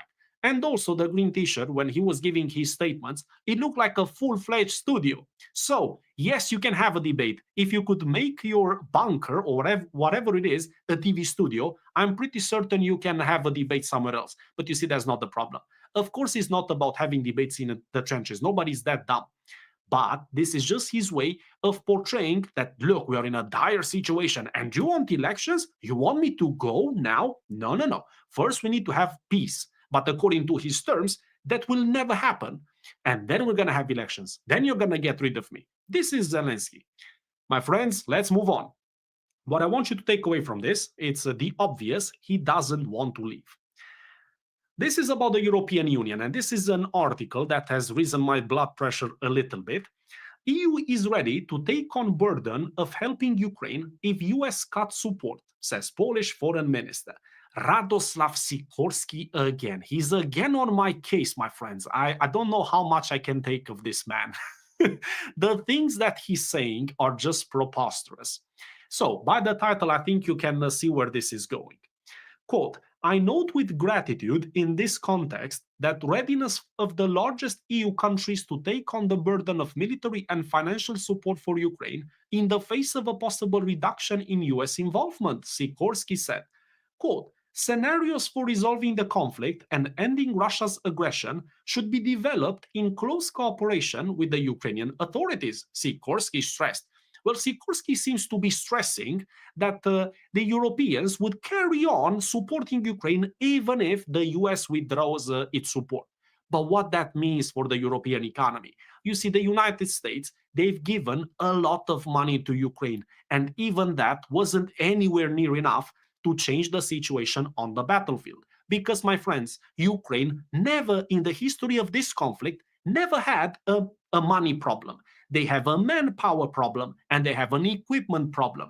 You cannot send money to the front lines. On the front lines, you need two things: soldiers and equipment. Now, money can buy you the equipment, but it cannot make the soldiers just magically turn out of the blue. The Ukrainians are said to be recruiting anywhere between 20 and 30,000 a month, according to them. However, it's not just a case of recruiting, because for the Ukrainians, recruiting also means grabbing someone off the street, shove him into a van, and send him to the front line. That's not recruiting. You also need to train these people, and they do not have the time to provide them with the necessary training and with the quality of training that's necessary in order to be able to perform any meaningful task on the battlefield. This is why Ukrainians are losing this conflict no matter where you look on the front line. But Mr. Sikorsky is making it look like it's just a matter of money. And speaking of money, Mr. Sikorsky, what do you think people of Europe actually believe of your proposal? Do you think the people of Europe are saying, yes, of course, we can take it over from the United States. We're going to chuck in $500 more billion? Why not? Why not? Let's just do it. Because the Europeans, we are so wealthy. We are having it so well. Pretty soon, my friends, we will never be able to retire. They keep increasing the retirement age. There's less and less benefits for everybody because, well, look at the black hole. Let's move on to another story. And this is about the Ukrainians striking Russia with ATACMS missiles last night. Ukraine strikes Russia with ATACMS for first time. Reports are coming in from the media. The source reportedly confirmed the ATACMS strike on the 67th arsenal of the main missile and artillery directorate of the Russian Ministry of Defense in the town of Karachev in Russia's Bryansk Oblast. No official representatives of the Ukrainian authorities or military leadership has confirmed this information yet. Quote, the destruction of ammunition depots for the army of the Russian occupiers to stop Russia's armed aggression against Ukraine will continue. To be continued, the General Staff noted. So they are confirming the destruction of that depot. However, they have not confirmed the ammunition that was used in order to carry out the strike. On the same note, my friends, I mean, some people I've noticed yesterday in the comment section were saying, I don't believe that the Ukrainians will actually use this because they're afraid of what Donald Trump might do. And I've replied to a few of you who had those ideas, and I said, look, I don't buy this because the Ukrainians will do whatever it takes to keep the headlines, irrespective of Donald Trump. People such as Zelensky, such as Sikorsky, such as all of these, they do not care. They don't think as far as tomorrow, let alone as far as the 20th of January. These people don't think like you and I. They don't use logic and reason. You give them something, they'll use it regardless and irrespective of consequences. On the same note, since this has happened, let's go over to this article that comes from the New Voice of Ukraine. Kremlin threatens nuclear response to Ukrainian strikes on Russian soil with Western missiles. The Kremlin threatened a nuclear response if Ukraine uses Western long-range missiles to strike Russian territory, spokesman Dmitry Peskov warned, as reported by the Russian propaganda outlet RBC on November the 19th. Can I just make a quick stop here? I was just about to read you a quote, but I need to stop. You call the Russian outlets propaganda outlets. For them, for the West and for the Ukrainians, everything that comes out of Russia is propaganda. But that's funny because, you know, unlike the Russian information, everything that the West and Ukraine puts out is not supported by numbers, not supported by facts, yet they call the Russian media propaganda. This is so rich coming from these people. Quote, Russia can use nuclear weapons in case of aggression against it with the use of conventional weapons and the threat to its sovereignty or the sovereignty of Belarus, said the spokesman. Basically, today, Vladimir Putin has signed Russia's new nuclear doctrine. It was adopted about a couple of months ago, but it was signed today. And what this new nuclear doctrine is saying is very simple. Russia reserves the right to respond to a conventional strike with nuclear weapons if that conventional strike is endangering the sovereignty of Belarus or the sovereignty of the Russian state. But neocons in the United States and in Europe, they are ultimately convinced that Vladimir Putin is bluffing. Vladimir Putin is known for many things, but not for bluffing. Do you remember in December of 2021, more specifically on the 17th of December, when he tried to speak with the White House and say to them, if you don't withdraw this NATO idea from Ukraine, we will use military force? Has he bluffed then? No, he hasn't. He's done exactly what he set out to do. But these people, they do not care. They act with so much irresponsibility, it's actually incomprehensible. Let's move on, my friends, to this article, and this comes from Politico. Check your blood pressure. A Trump peace deal needs European boots on the ground to secure Ukraine. Estonia says European troops are the next best thing to NATO membership to guarantee Ukraine's security. European leaders should be ready to send military forces to secure any Russia-Ukraine peace deal brokered by United States President-elect Donald Trump. Estonian Foreign Minister Margus Tsahkna said. I don't even know where to begin with this story because it is so utterly ridiculous. Do these people, such as Mr. Tsahkna, do these people actually believe that Russia will ever accept boots on the ground from the West in Ukraine? I said it a million times, but I'll say it once more. This is one of the reasons this conflict started in the first place, because Russia did not want to have Western boots on the ground in Ukraine. Not in the form of NATO, not in the form of peacekeepers, in any way, shape, or form. But you see, Mr. Tsahkna, he's ignoring reality, and he's just trying to push a specific narrative. What's really infuriating is that this comes from Estonia. Estonia, who's of the same size. No disrespect to Estonians, by the way, but I just want to put things in perspective. Estonia as a country is about the same size as the Moscow Oblast. But they're the first ones to say, we need to do this and we need to do that. Really? Well, if you believe it so much, why don't you do it? Why don't you stop trying to get everybody else on this crazy train and you do it yourself? You send your own peacekeepers. See how that works for you. If we are talking about real security guarantees, it means that there will be a just peace. Then we are talking about NATO membership, Tsahkna said in an interview with the Financial Times published Tuesday. Quote, but without the US, it is impossible. And then we are talking about any form of guarantee in the meaning of boots on the ground, he said. Mr. Tsahkna and Mr. Sikorsky and many others are living proof of the fact that there are still people in Europe, especially at the helm of Europe, who believe that they get to dictate the terms on the Russians. What makes them believe that they get to impose their will on the Russians? Because the reality doesn't support this. If you look at the situation in Ukraine, Ukraine has been backed by hundreds of billions of dollars, by countless lives lost, and still they are heavily losing on the battlefield. But Mr. Tsahkna says, no, of course, we want justice. Speaking of that word, just peace, I've said it before, and I feel forced to say it again. As a politician, you should never use that word. That's a word for us, the people. But as a leader, as a head of state, as a person in a position of power, that should not be a word that you should ever use, because you're not there to represent and chase some prophetic justice. You're there to talk about the facts and to represent what your people want. And that's not the word justice. Now, my friends, let's move over to the last news article that I have for you. And this is about the Russian offensive. Russian forces gain control in eastern Ukraine, push in Kursk Oblast. Russian troops advanced near 8 settlements in eastern Ukraine and in Russia's Kursk Oblast, the Deep State Monitoring Group reported on Telegram on November the 19th, as in today. According to the updated map on the front lines, the enemy advanced in Kalinivka, Toretsk, Kurakove, Beretsky, as well as near Chasiv Yar, Pokrepki, Yurivka, and Rozdolne. It's obvious that the Ukrainian army is losing more and more ground to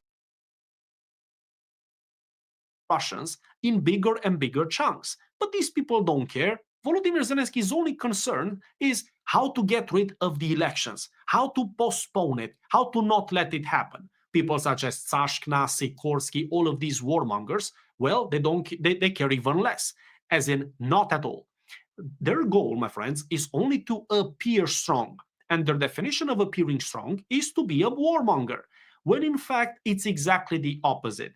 It takes a lot of strength to admit that you were wrong, that you don't have the means to actually carry out the task that you set out to do, and actually back off. Just put it into reverse and back off, because the threat is humongous and you're playing with everybody's lives. But these people, they have absolutely no care in the world, because they're part of a class of politicians who genuinely believe that strength means warmongering.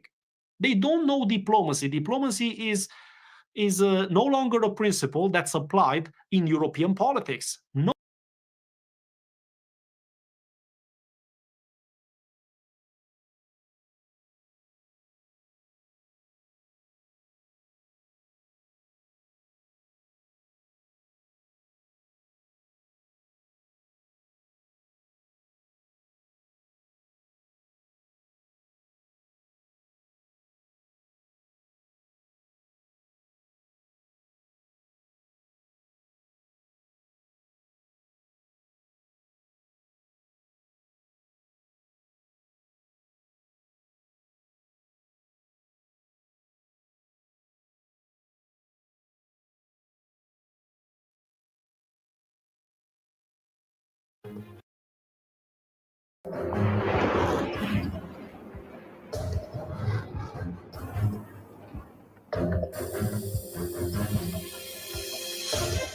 Yeah, President Putin raiding his nuclear forces and preparing mass nuclear bomb shelters for his population. Y'all heard about people planning these mass nuclear bomb shelters for us? Man, what I like. Well, he getting his people ready to survive. Big one.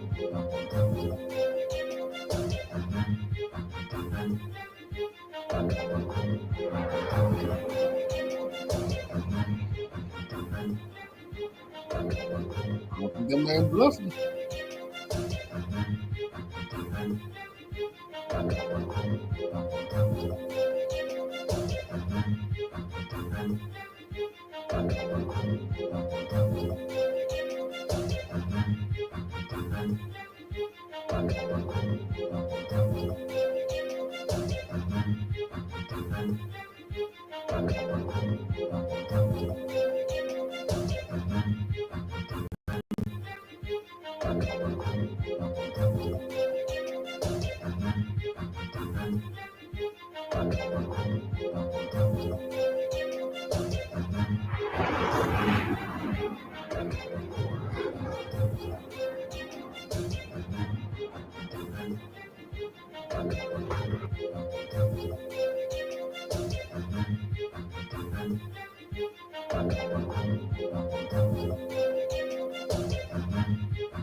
America is Hitler to the Russians now.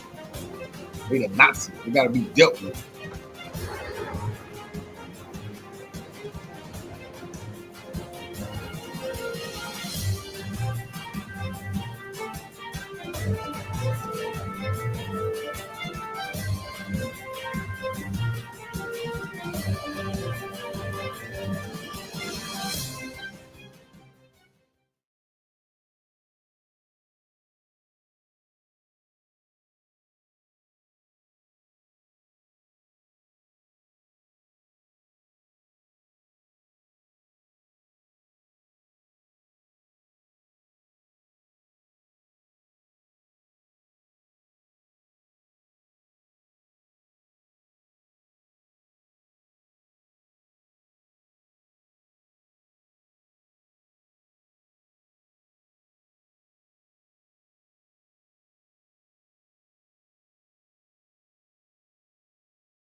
President Joe Biden has finally done it. He has given authorization for Ukraine to use long-range missiles deep into Russia. And if you look at the Western media, apparently the verdict is unanimous. It's the right decision. This should have happened 2 years ago. Well, I think it was a smart move. They're giving an advantage to Ukraine. This is a step in the right direction. We've got to give Ukraine more leverage. I think it's a very big deal. We should have come many, many months earlier. Wow. That is just, it's hard for me to overstate how wrong these people are and how foolish what the White House has done and how potentially harmful, possibly in a worst case scenario, catastrophic for our interest. And it's not going to help Ukraine. There is no scenario where this helps Ukraine at all. Let me just be point blank on this. The idea that a handful of long range missiles, and we've been talking about this for a long time. Actually, go back and look at the show I did yesterday. You can check on our channel, and you can see where I go into some detail on why this is. But these long range missiles are not going to do anything. They will hit a handful of targets, and they potentially can actually strike something and cause Russia some pain deep in there, but in their country, but in terms of having any effect on the front lines is not even on the table. It's not even possible. Ironically, many of these same generals who support this are making that exact admission, that they know that it won't change. They won't affect the front line. It won't help Ukraine win back territory. It won't even help Ukraine have a negotiating position because, and I was actually on another network this morning talking about this issue and was asked about this. Well, some say that this will help Ukraine in a negotiating position. And they say, what say you? And I said, you either are incredibly naive or exceptionally arrogant, and you have apparently not been paying attention for 3 years, or I don't know, the 200 or so years of Russian history before that, to think that a little tiny comparative pinprick strike against Russia after all that they've endured and the massive losses that they had in the first year of the war, being driven out of the Kherson province, being driven out of huge parts of the Kharkiv province, that somehow this little, which did not only did not stop Russia, it redoubled their efforts. And to think that now a little pinprick strike of a handful of long-range missiles is somehow going to cause Putin to give in and negotiate something that is of benefit to the Kiev side is delusional at best and dangerous at worst.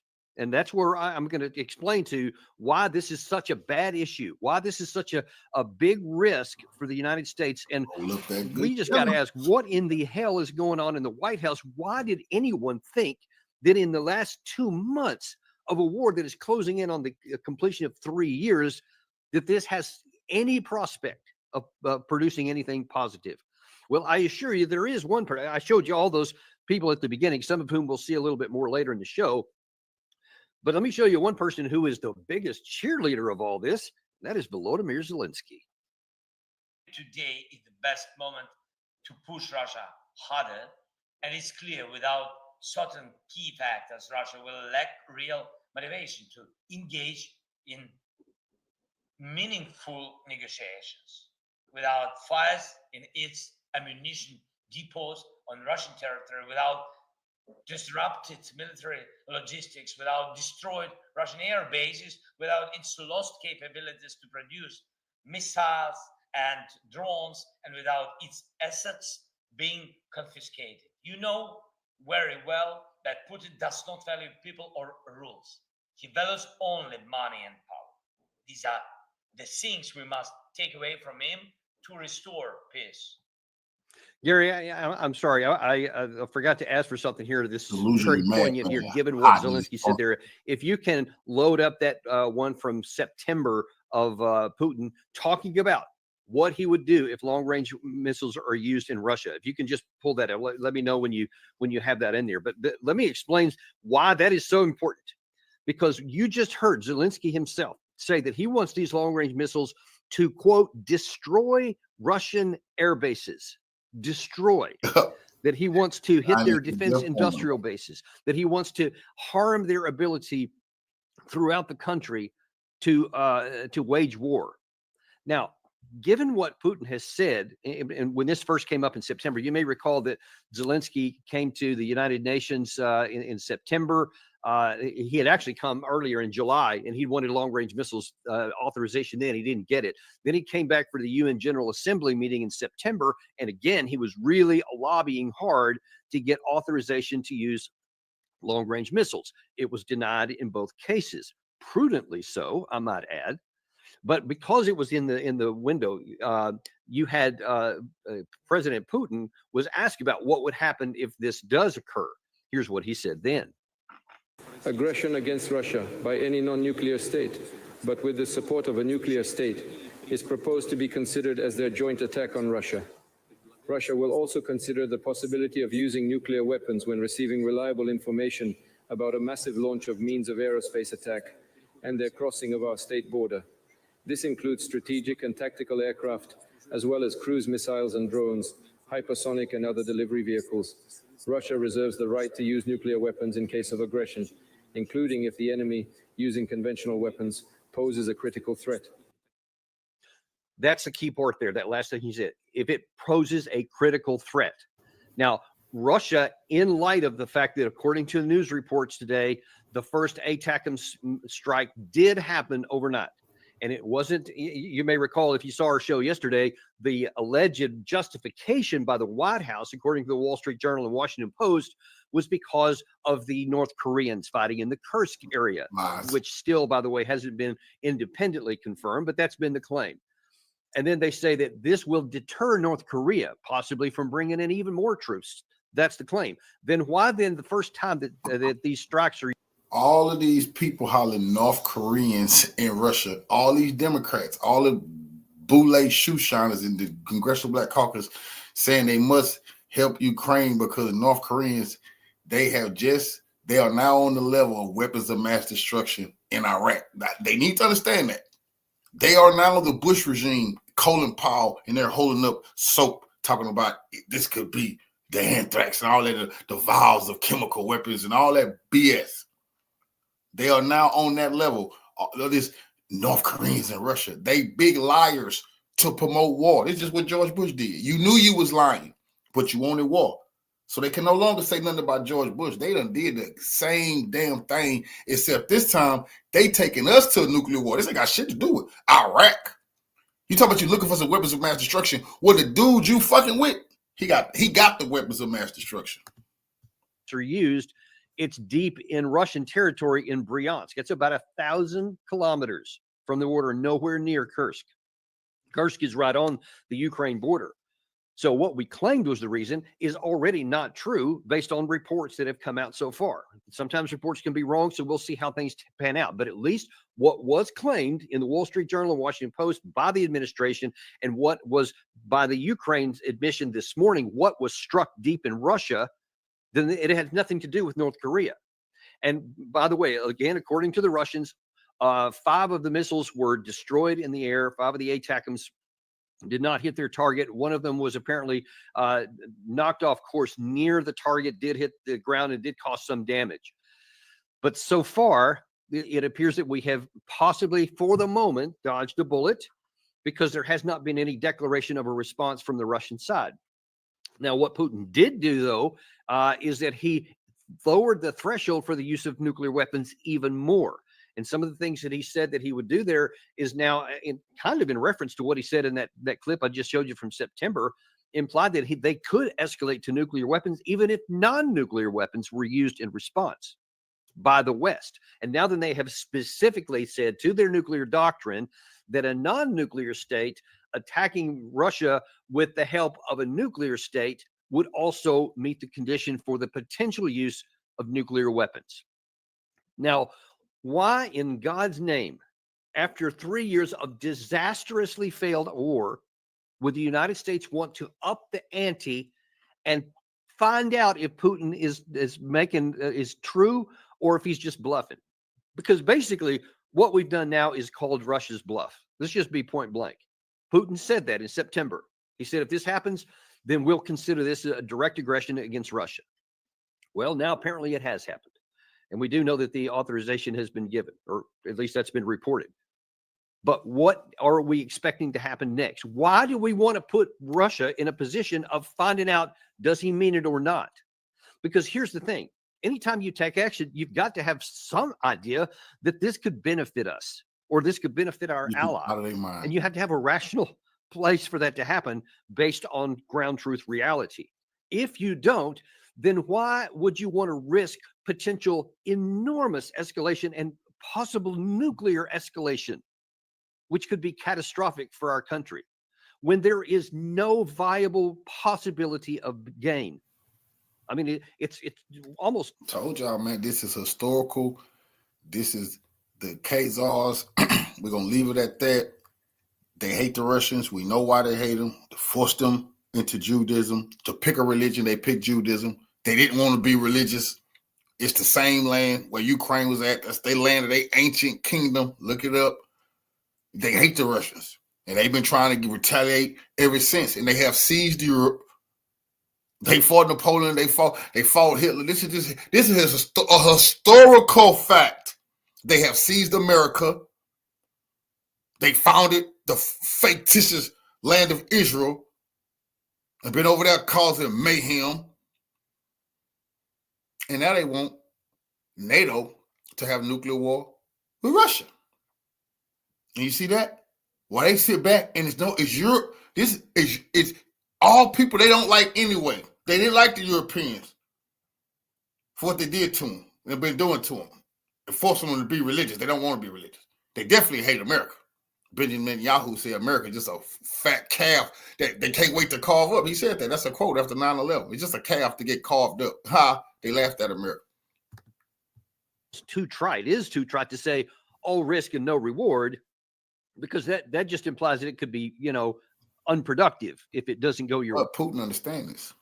That's why he's applying so much pressure to Netanyahu. He understands this, and he's just the right person historically to be in power to deal with this shit. He gonna have to quit.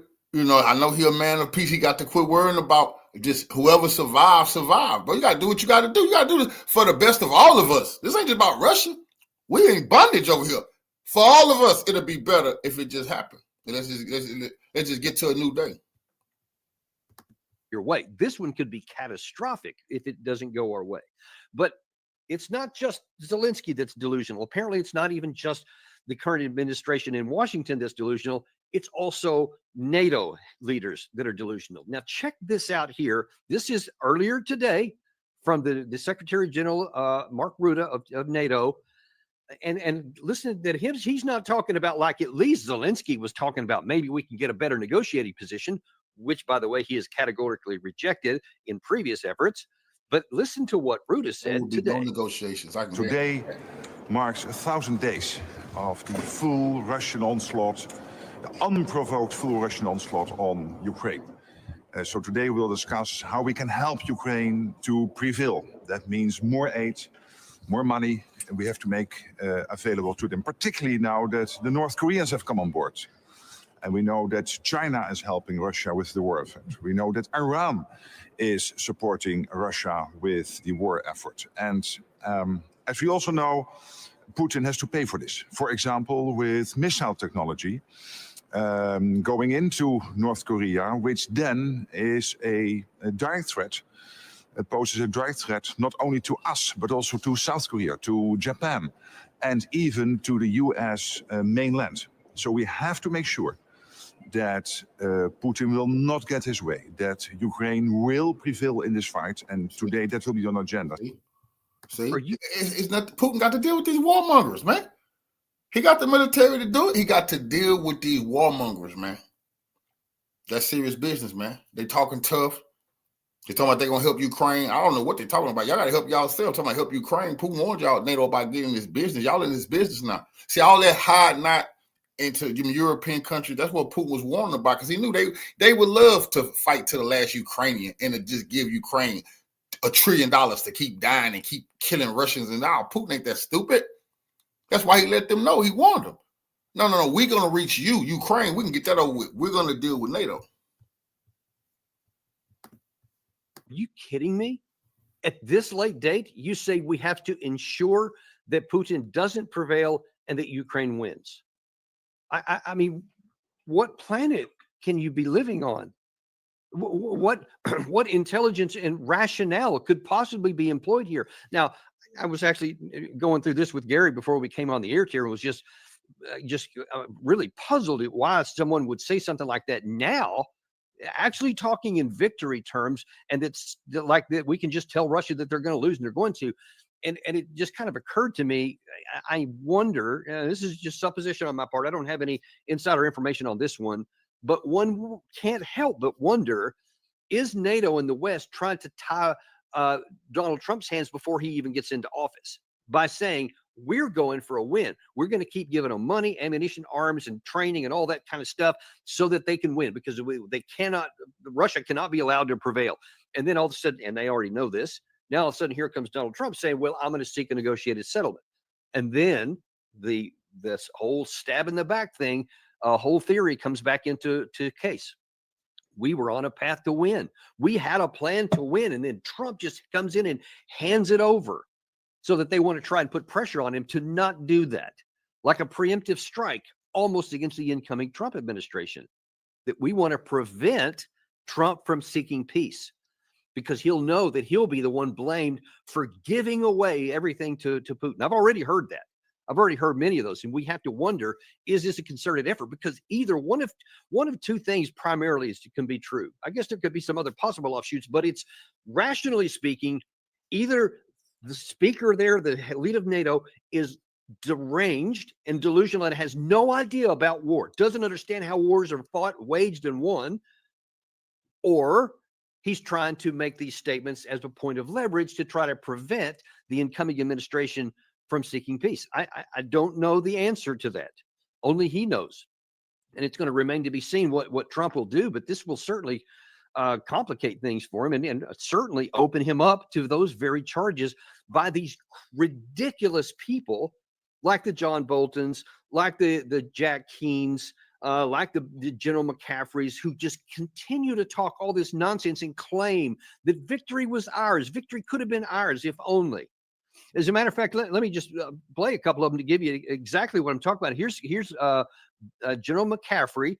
I believe it was yesterday, very recently, after this announcement has been made.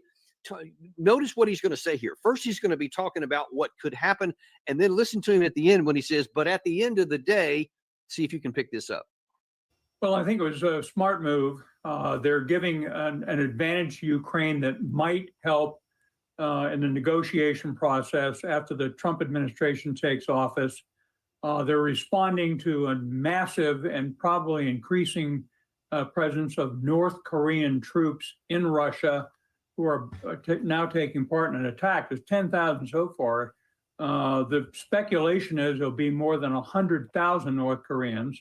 And then, of course, the Iranians have provided a massive number of airborne missiles and unmanned aerial vehicles to attack Ukrainian civilian targets. So it's a desperate situation. The Russians are desperate. They've had 700,000 potential killed and wounded so far in the war. But at the end of the day, Joyce, it's too little, too late. It's a political gesture. It won't make a significant change on the battlefield. So after all this stuff about telling you how, this is what we should do, and Russia's desperate and all this, and then all of a sudden, but at the end of the day, it's not going to make any difference. Then why do it?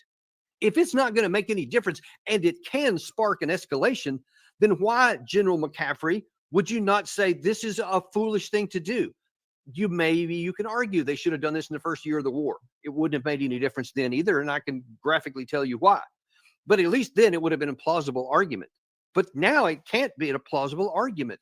By his own accounting, it can't make a difference. So you are risking escalation for something that you know cannot make a difference. And you're not saying don't do it. You're saying, yes, it's a good idea, along with General Petraeus, along with General Keane, and along with John Bolton. And in fact, let's go to John Bolton, because he unwittingly here admits just how ridiculous all of these positions have been throughout this war. Now, you know, if you've been following my work for any time, even before we started Daniel Davis Deep Dive, I went on CNN, and I went on Fox News the day the war started, and then on CNN with Wolf Blitzer, I believe it was on March the 7th, if I'm not mistaken. So roughly a couple of weeks in. And I said, it doesn't matter what has happened so far. Russia has all the capacity. It was obvious then that the best thing the Ukraine side can do is seek a negotiated settlement right now on the best terms available to save the bulk of their country. And as we know, of course, there was a chance just a few weeks later in Istanbul, which was punted. We didn't take that ever, but it was been evident, i.e. from day one, that this was not something that we could win. And yet, John Bolton has been advocating we should do all these things all this time. Now, watch this clip here. For this 2.5 years, Russia has largely deterred the United States and NATO from providing adequate assistance to Ukraine on a strategic basis. It's been one long public debate after another, going back to, shall we supply ATACMS to the Ukrainians at all? First it's no, then there's a debate, then there's yes. Should we supply the Ukrainians Abrams tanks? First it's no, then there's a long debate, then it's yes. Should we supply the Ukrainians with F-16s? First it's no, then there's a long debate, and it's yes. Now, can we allow the Ukrainians to use ATACMS inside Russia? After a long debate, now it's yes. But it's 2 months until Donald Trump is inaugurated, and I think there's little doubt what's going to happen here. Aid to Ukraine is most likely to diminish significantly.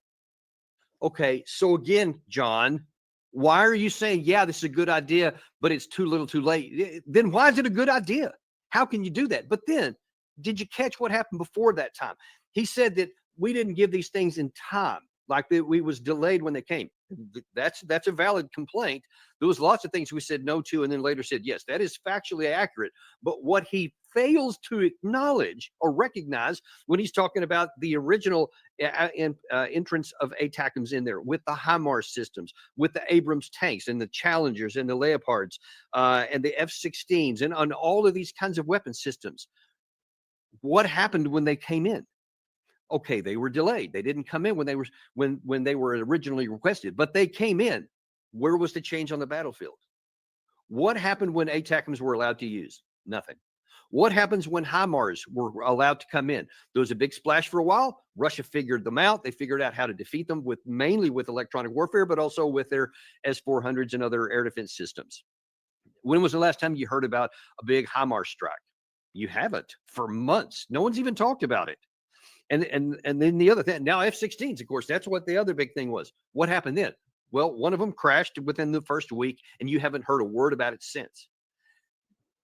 Get this. Understand what's going on here.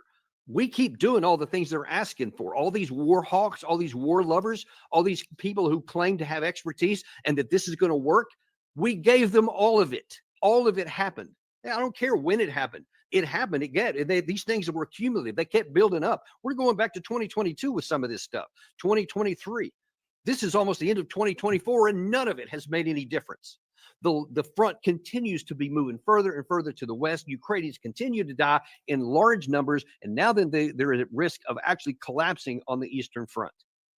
And now then, 2 months before an administration's come in that was elected by the American people in part to end this war, and Trump's declaration that's what he's going to do, you escalate by actually allowing strikes to go on into Russia. Now, up to this point, nothing has happened.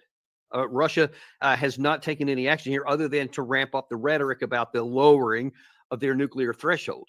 But that's probably because those missiles were knocked down. Now, and by the way, that's a more example of just how ineffective these things really are. If the first volley, none of them actually struck their targets. But what if the next one isn't so lucky? What if they don't get all of the next ones and they actually strike a military base, an air base, or strike some strategic target deep in Russia somewhere and Russians are killed? What do you think Putin's going to do then?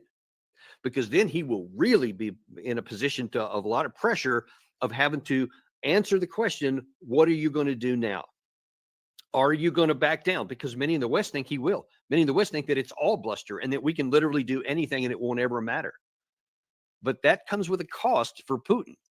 So he does not want to get into a war. He has been adamant about that before with NATO. He does not want to expand this war. He definitely does not want to take on a 32-member NATO alliance.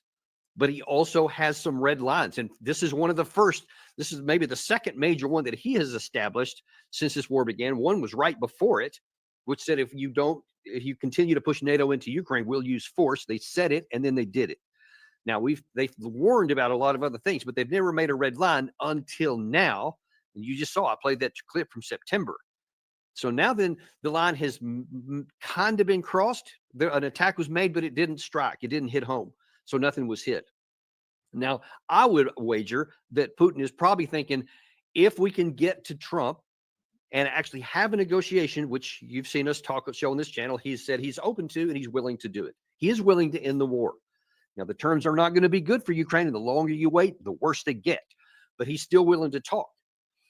If there are strikes, however, that get through their air defenses and actually strike home, then I think that the chances are very high that Ukraine or that Russia will be compelled to take action. And I don't have time to show it right now. I'm sorry, I'm going to have to break contact here in a minute for another television show. But let's see, his name was Sergei Markov, was interviewed on Sky News today, and they asked him, if something hits inside of Russia, what might Russia do? And this is a former advisor to Putin, so not just some analyst. And he said that they could go after Western, and that means in large measure the United States aviation, attack aviation, wherever they're stationed, satellites, military targets. He said all that would become viable if American-enabled weapons hit and destroy Russian military targets. Then he said they will strike potentially outside of that. And now then you have all the specter of possible Article 5s and the escalation to nuclear war. My guess is that is the reason why Putin updated his nuclear threshold, rather lowered it, his doctrine, updated the doctrine to tell you that if he strikes a conventional target, that the West had better not escalate in more direct ways conventionally, because the next rung is going to be nuclear escalation. That is where we are at, folks. That is the risk that we are facing right now.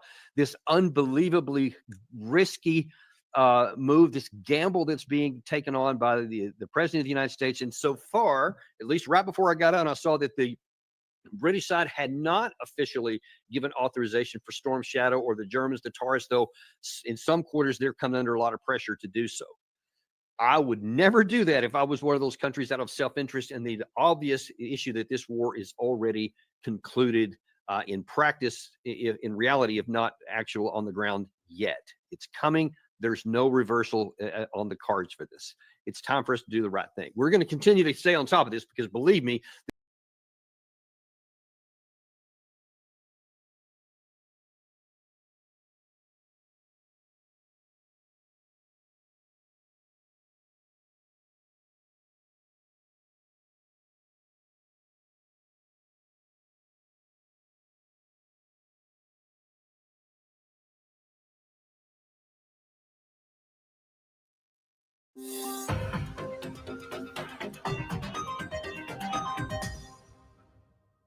this war has risked escalation of a very dangerous kind for a long time. Putin has been constrained, thankfully.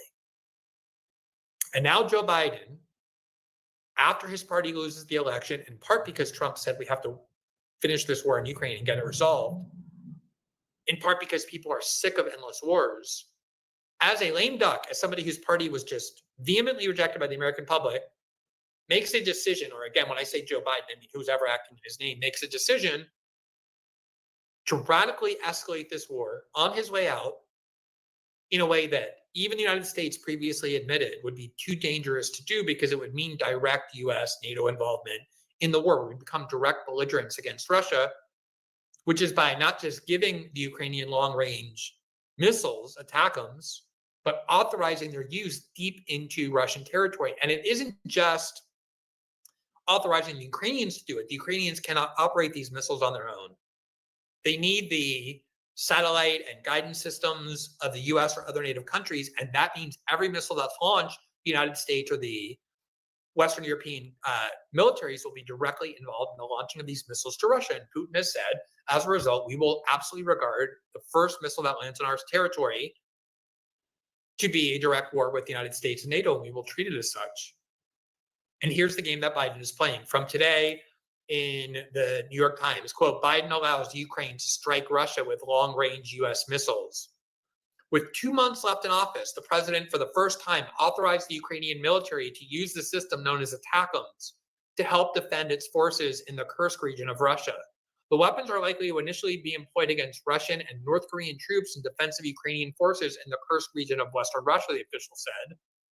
Mr. Biden's decision is a major change of U.S. policy. The choice has divided his advisors, and the shift comes 2 months before President-elect Donald J. Trump takes office, having vowed to limit further support of Ukraine. The official said that while the Ukrainians were likely to use the missiles first against Russian and North Korean troops that threaten Ukrainian forces in Kursk, Mr. Biden could authorize them to use the weapons elsewhere, meaning deeper inside Russia. Some U.S. officials said they feared that Ukraine's use of the missiles across the border could prompt Putin to retaliate with force against the United States and its coalition partners, but other U.S. officials said they thought those threats were overblown. Now, we don't know what Putin's going to do. Putin isn't suicidal. He's not stupid, as he's proven repeatedly. He's not going to pursue a direct military attack on the United States and NATO unless he considers it absolutely necessary. He understands the risk of that very well, especially with a new president, Donald Trump, coming into power in just 2 months, who has promised repeatedly and won on a campaign pledge of ending the war, not escalating it. Still, this decision by Biden is so reckless. It's so politically unethical. On your way out, as an 81-year-old man who doesn't really care that much about the future, you just say, screw it. Let the Ukrainians bomb deep inside Russia in a way that we or our European allies have to help them do it, knowing that Putin has said that this is a direct attack on Russia. And remember, this is all being done to help the Ukrainian forces that have invaded Russia and occupy an increasingly smaller part of their land. And what really is going on here is that it is now inevitable that NATO and the US will be humiliated. From the start, they defined victory in a way that could never be accomplished, namely driving out all Russian troops out of every inch of Ukrainian soil. There is zero chance that that will happen. Nobody believes that will happen. Everyone knows that won't happen. NATO and Biden said, we will fight until the end to ensure victory against Russia. We will not let Russia win. Russia has won the war. This is all about trying to save face and get a better deal from the Russians, who inevitably are going to occupy part of Ukraine. But it's really about this. I really believe it's about this, which is Trump has vowed and promised to do what should be done. Something Tulsi Gabbard favors, a lot of Republicans favor, which is not escalating that war further, not funding it further, not arming it further, but instead negotiating a deal with Russia, which of course will involve Russian control over Ukrainian land. They've paid a huge price to get that. They're not giving that up. And when that happens, there's going to be an effort on the part of the media and the Democratic Party to say, look, Trump gave away Ukraine, parts of Ukraine, to his friend Vladimir Putin. When in reality, we're on that road anyway.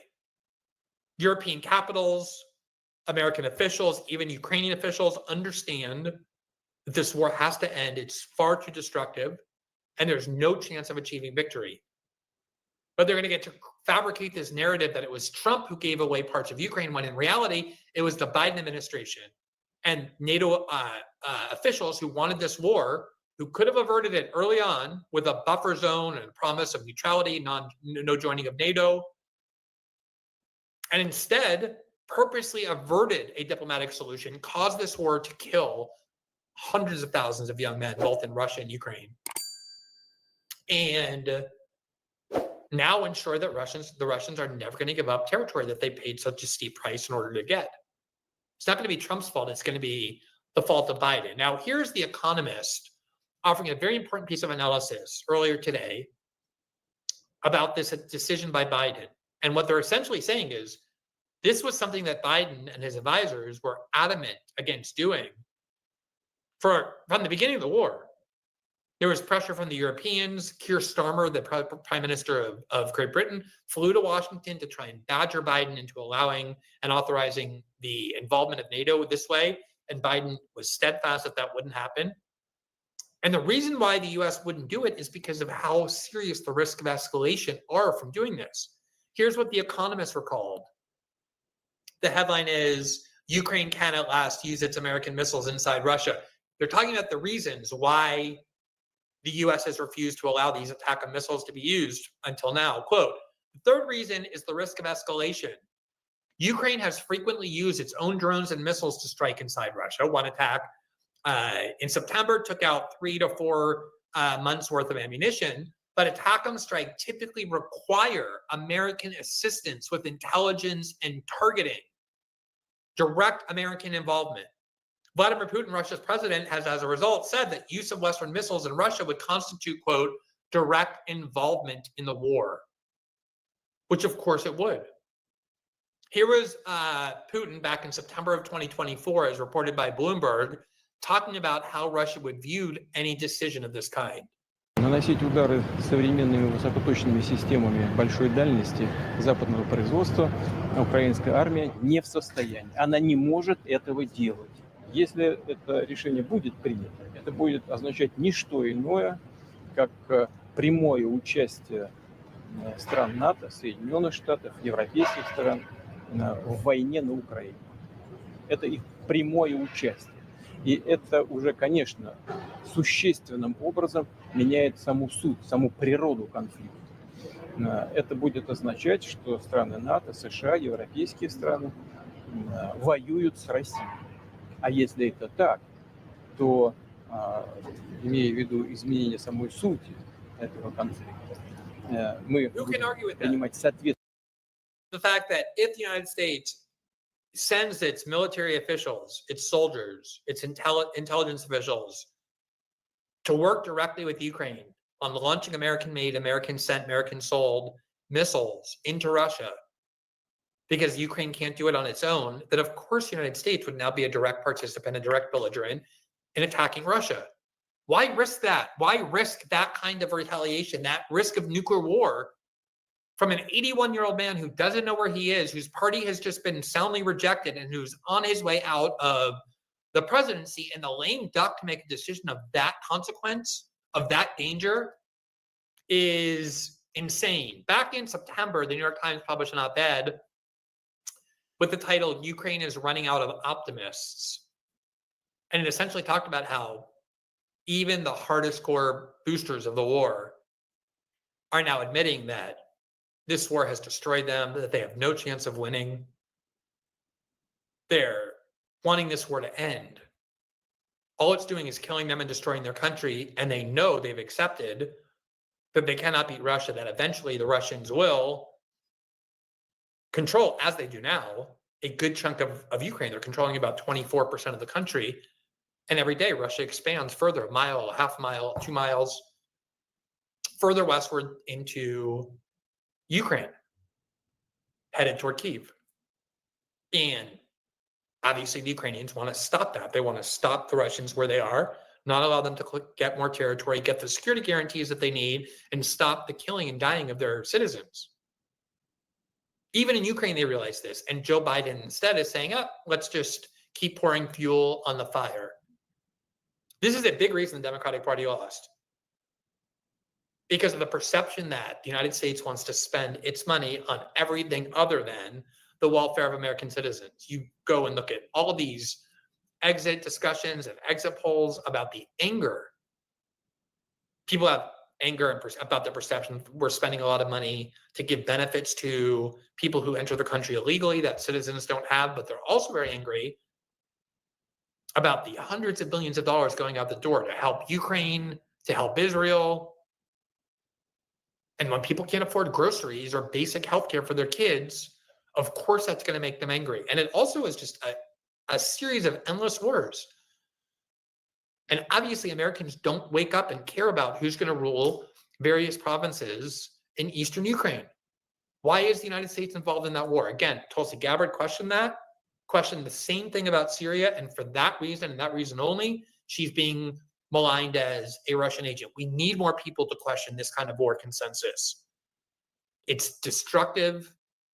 It burns our resources, and it's a very, very dangerous thing to do. And one of the worst things I've seen is watch now someone in Joe Biden's name authorized this extreme escalation that even the Biden administration for years was unwilling to take, precisely because they knew how dangerous it was.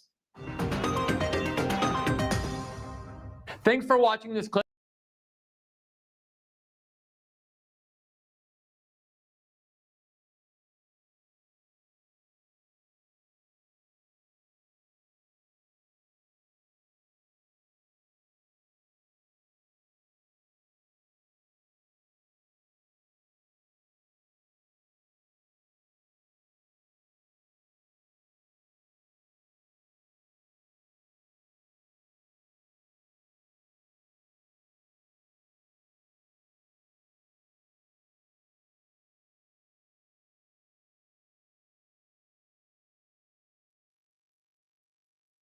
This is war. Frontline stories. Ukrainian air defense kills in Odessa. Terrible strike. U.S. Patriot missile in Odessa killed 8 Ukrainians. A missile that was shot down by Ukrainian air defense fell near a multi-story building. There are dead and wounded.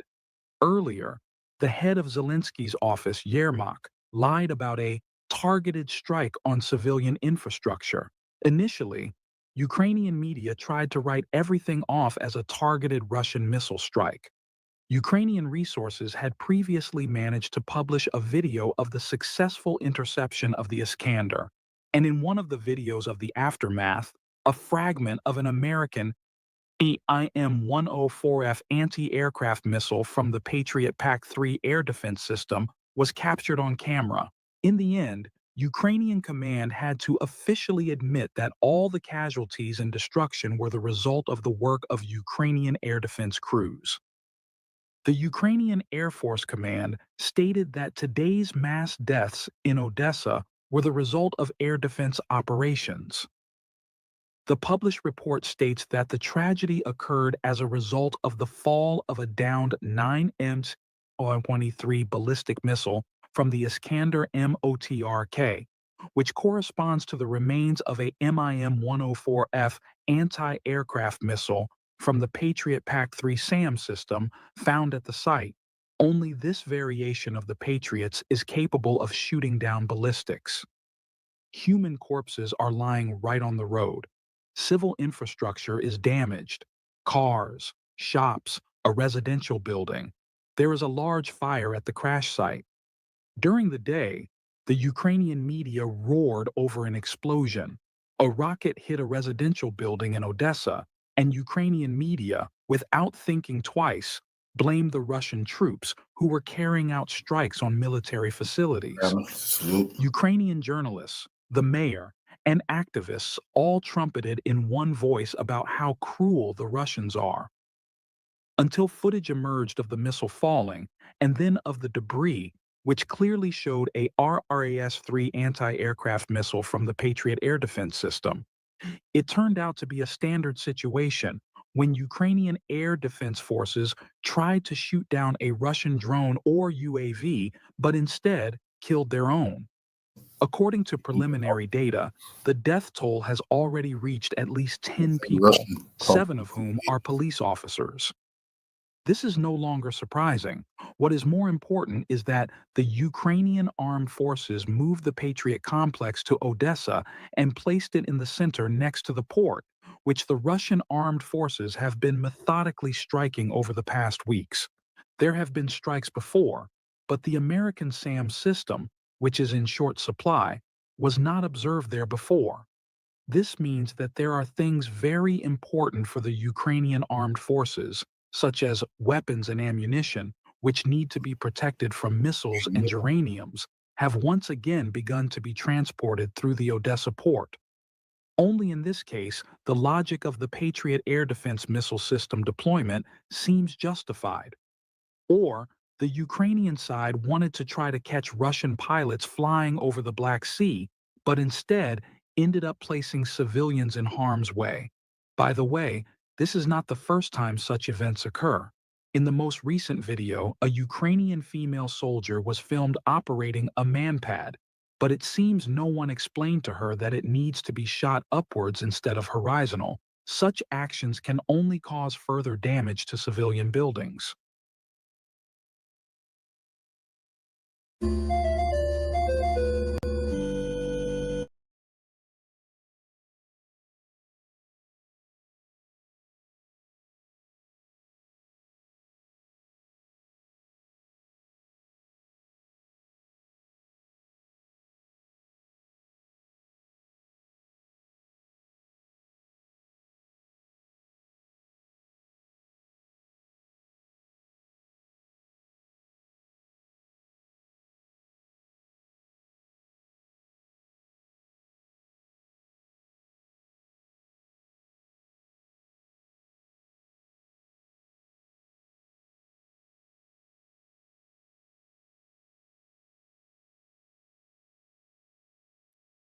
On the screen? Yeah, they just, I just can't.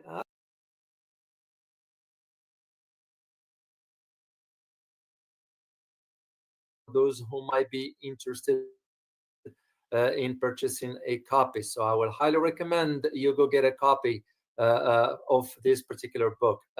Here is the link for if you are interested. I already saw some of you guys already purchased a copy of it. So here is the link where you can get a copy of the book there if you are interested in that. So, all right, let me say hi quickly to the community briefly here, and just okay, Yudanji Depti. I'm sorry if I mispronounce it. I'm gonna show your name here. Here we go. Good to see you, and happy to have you here in our channel. Hank, as always, Inspector. That's an interesting screen name. YT, Willie Holman, Peng Yu, Wong KC, Truth Seeker, John Smith, Francis Tango, as always, Taiwan Still, and who else? Carmelo, and who else? You know, Jesus Aguilar, good to see you. So, all right, guys, let me get into this because, as I said, I am really pressed for time today, one of those days, but anyway, it will work. We'll make it work. So here are the questions that we need to ask. Why is Biden provoking Russia? Now, when I use the word, and by the way, there is a typo there. I can tell when I rush into stuff, that's usually what happened. Hold on, let me fix this one right there. Gotta do it right, man. There we go. Show it. Russia, right there. So why is it provoking? Of course, the provocation has started 2 years ago. I know some might disagree with the wording of it, but there is reason for why I'm using this specific terminology here. That's the first question. Second, what may Putin's response entail? What will Putin's response be? And it be as clear as it can be. If I were advising him, I will, that's what I would advise, exactly what I put on my thumbnail on the, you'll see what I meant by that. I'm sure you're smart enough to read between the lines. And third question is, how will the president-elect Donald Trump will handle this file moving forward? And this is what I'm going to be providing you my own analysis about this, putting things in perspective. As I said, I wrote the book about Russia, and I kind of did mention certain aspects of the Russia's geopolitical tensions moving forward and so forth, strategy regarding not only Eastern Europe, but a global stage for that matter. Once again, if you are interested in reading the book, go check it out on the Buy My Books. There's the link of it if you are interested in that. So, all right, let's get into our conversation. Now, I had a chance to read a foreign article in foreign language, of course, and it was written by Sarah Shamin. So I'm going to put a link for you guys. It's very interesting, to the point, concise as to the detail of what type of missiles the U.S. will authorize the Ukrainians to use. Of course, the author is not a geopolitical analyst because that's not her background, but nonetheless, it was the article was well articulated, in my opinion. So and as I said, we're going to ask the question is why all of a sudden Biden is giving a green light, for the Ukrainians to use the U.S. missiles to target inside Russia. So, well, it looks like the lifting of these restrictions So far is only from the US, because remember, the Europeans still, they are meeting as we speak in Brussels to figure it out. All of a sudden, of course, you and I know the Europeans can show, this is where the key is, can show the world, oh, we can take stand, whatever, but you and I know it's a lie. They will be pressured to toe the line. And we're going to get into this one here as I move forward. So the long-range missiles, by the way, this particular decision by Biden, it's not Biden, by the way, just to guys let you know. Biden doesn't know day from night. Let's just be honest and straightforward about it. I have a great respect for elderly and so forth, but it's not Biden. But he's the president. So the buck stops with the president. You bear the responsibility of this decision. The decision was made, I am certain, as one who worked in Washington, understand the dynamics at least of how these eventualities take place inside the White House. The president sometimes might not even be kept in the loop of what's going on. This is exact arguments I made back in 2017. The moment, or 2016, when back then President Trump won the elections, I stated, my word, they are not entities in Washington, especially when it comes down to the PDB, the Presidential Daily Briefing. That's usually the agency, the CIA usually provide the president. And I said back then, there is somewhere in a record when I argue this, that they're not going to be disclosing everything to him. The same arguments I can be making about Biden, even though you and I know Biden has been fomenting these tensions in Ukraine, for whatever reason. We all know this one here. So, but here's the thing, the timing of it, which comes only about 8 or 9 weeks before he leaves office for good. So it's going to become now questionable as to the timing of it and why. Why provoke Russians even further? If we are thinking that the Russians is going to be, so far they have been, the Russian President Vladimir Putin has been holding back. It's not that he is scared, or it's not, no. You don't think like that.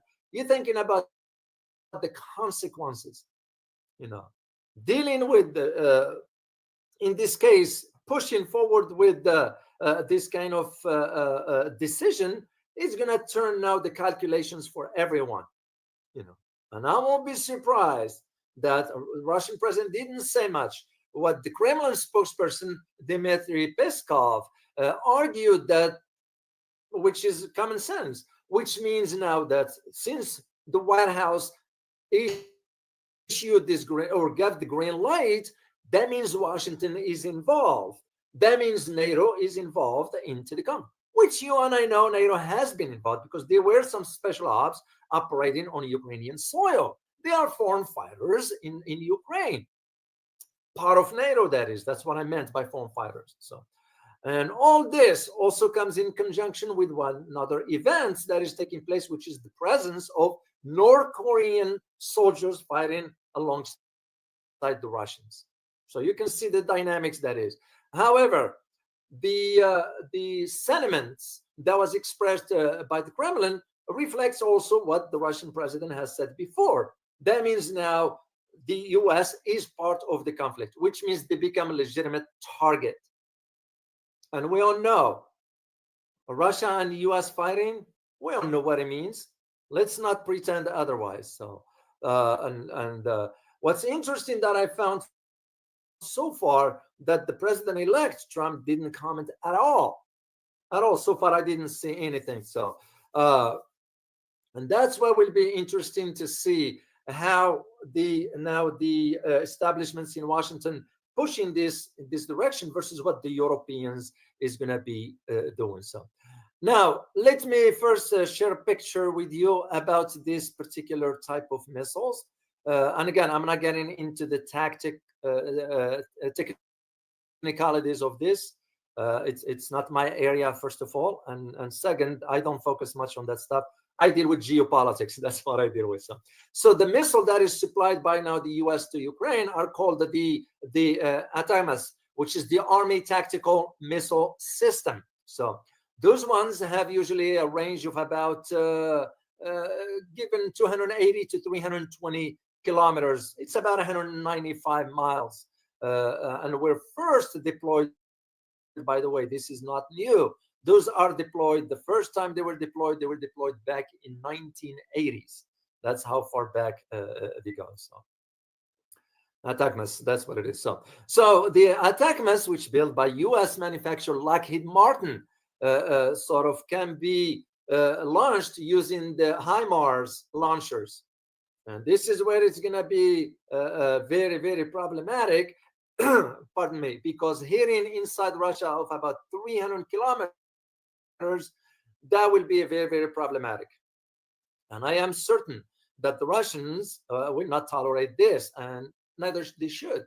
You don't tolerate this, you know. And again, I'm not advocating for I know how destructive conflicts are. Look no further than what's taking place in Gaza right now. Look no further than what's taking place in Ukraine itself, you know. But at the same time, I believe Russia has been restrained to a degree, you know. And to me, if this will, and again, any advisor will be sort of, you need to end this for good, once for all. And you and I know what I mean, right?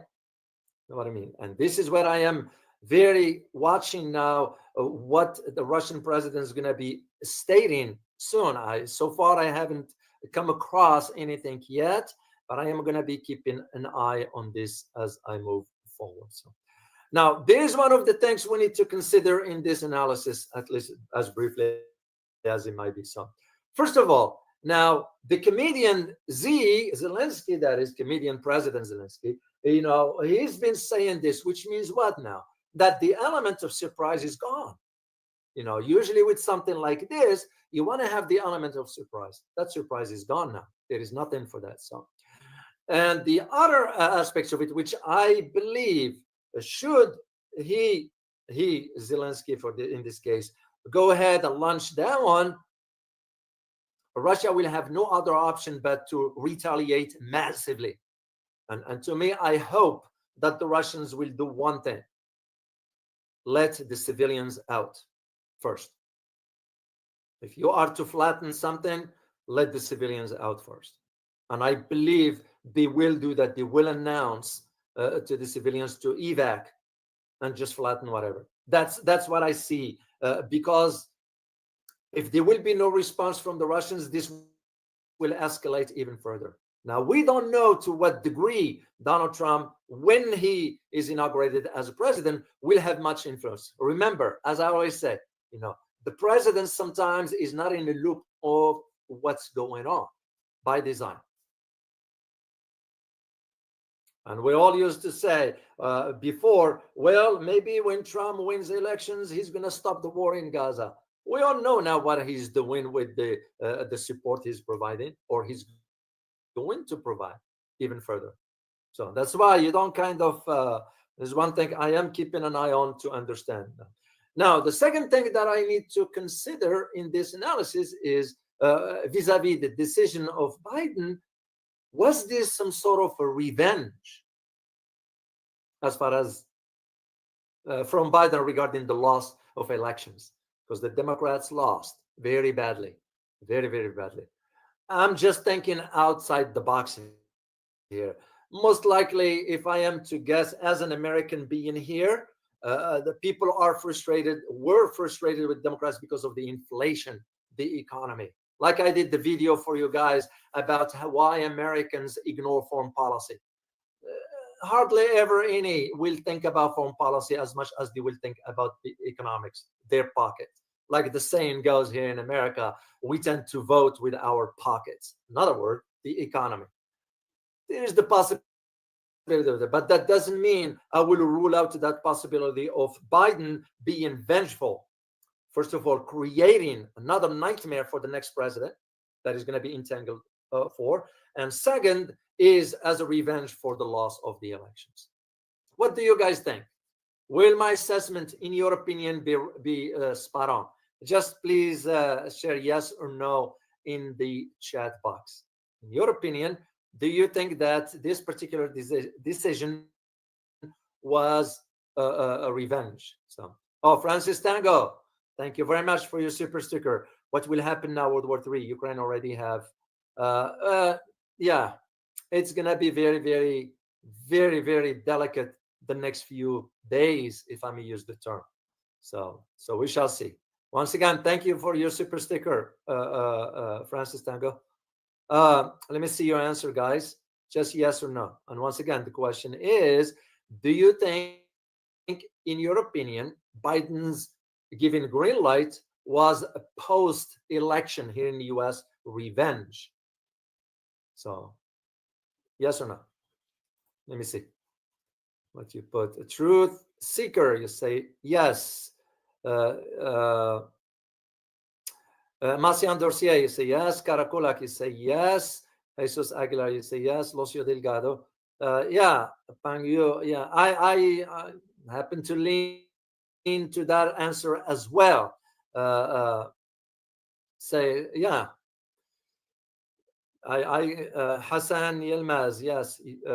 Joseph Roy, you say no. Yeah, that's respect your opinion, of course. Jay Vito, yes. So but for me personally, just to follow up with this, I will have to say yes, because that's part of that big picture. Because remember, if I am to reverse the roles, go back to 2016 when Donald Trump won the elections. Moved forward 1 year. What was the next thing he did? He yanked the U.S. out of the GCPOA with Iran to make it very, very challenging for the next administration. I'll say the same here. The other third point that I need to highlight to you, and this has to do with Europe. Now, because you can't ignore what's going on right now with Europe. And I'll start with NATO first. This is a picture of Mark Rutte. He's the NATO secretary, another bonehead, if I may use the term. And don't mean disrespect to him as a human being, but as an individual in possession of power like that, he's just another idiot, incompetent. And the reason he's there because he had to be submissive to the U.S. request regarding the ASML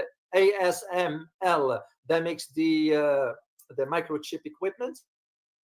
Remember, the Dutch put a blockade or a ban on the sale of those kind of equipments to China. So in return for his possession for NATO.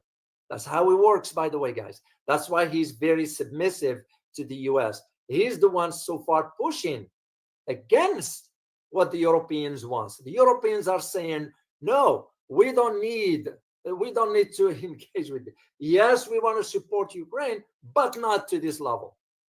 This idiot here, Mark Rohr, he's saying, and by the way, this picture, I give a credit to Man and Cruz. And this picture was taken back in November, if I'm not mistaken, when he visited the Élysée, the presidential palace in Paris, when he met with Emmanuel Macron. And that's where he stated, we're going to support Ukraine and all that stuff. Those are the same narrative the US is putting. But the guy is not even qualified for the position to begin with. He got it because he did our bidding by banning the sale of the ASML equipments for microchip to China. But if you are to think about European, as I said, at the time, I have a link, which I'm going to share with you later on, about whether the Europeans really are ready to resume the burden of Ukraine support from the US. Well, this is what the Polish, believe it or not, foreign minister is saying. So, and I have a picture of those. Let me share the picture with you here on the screen.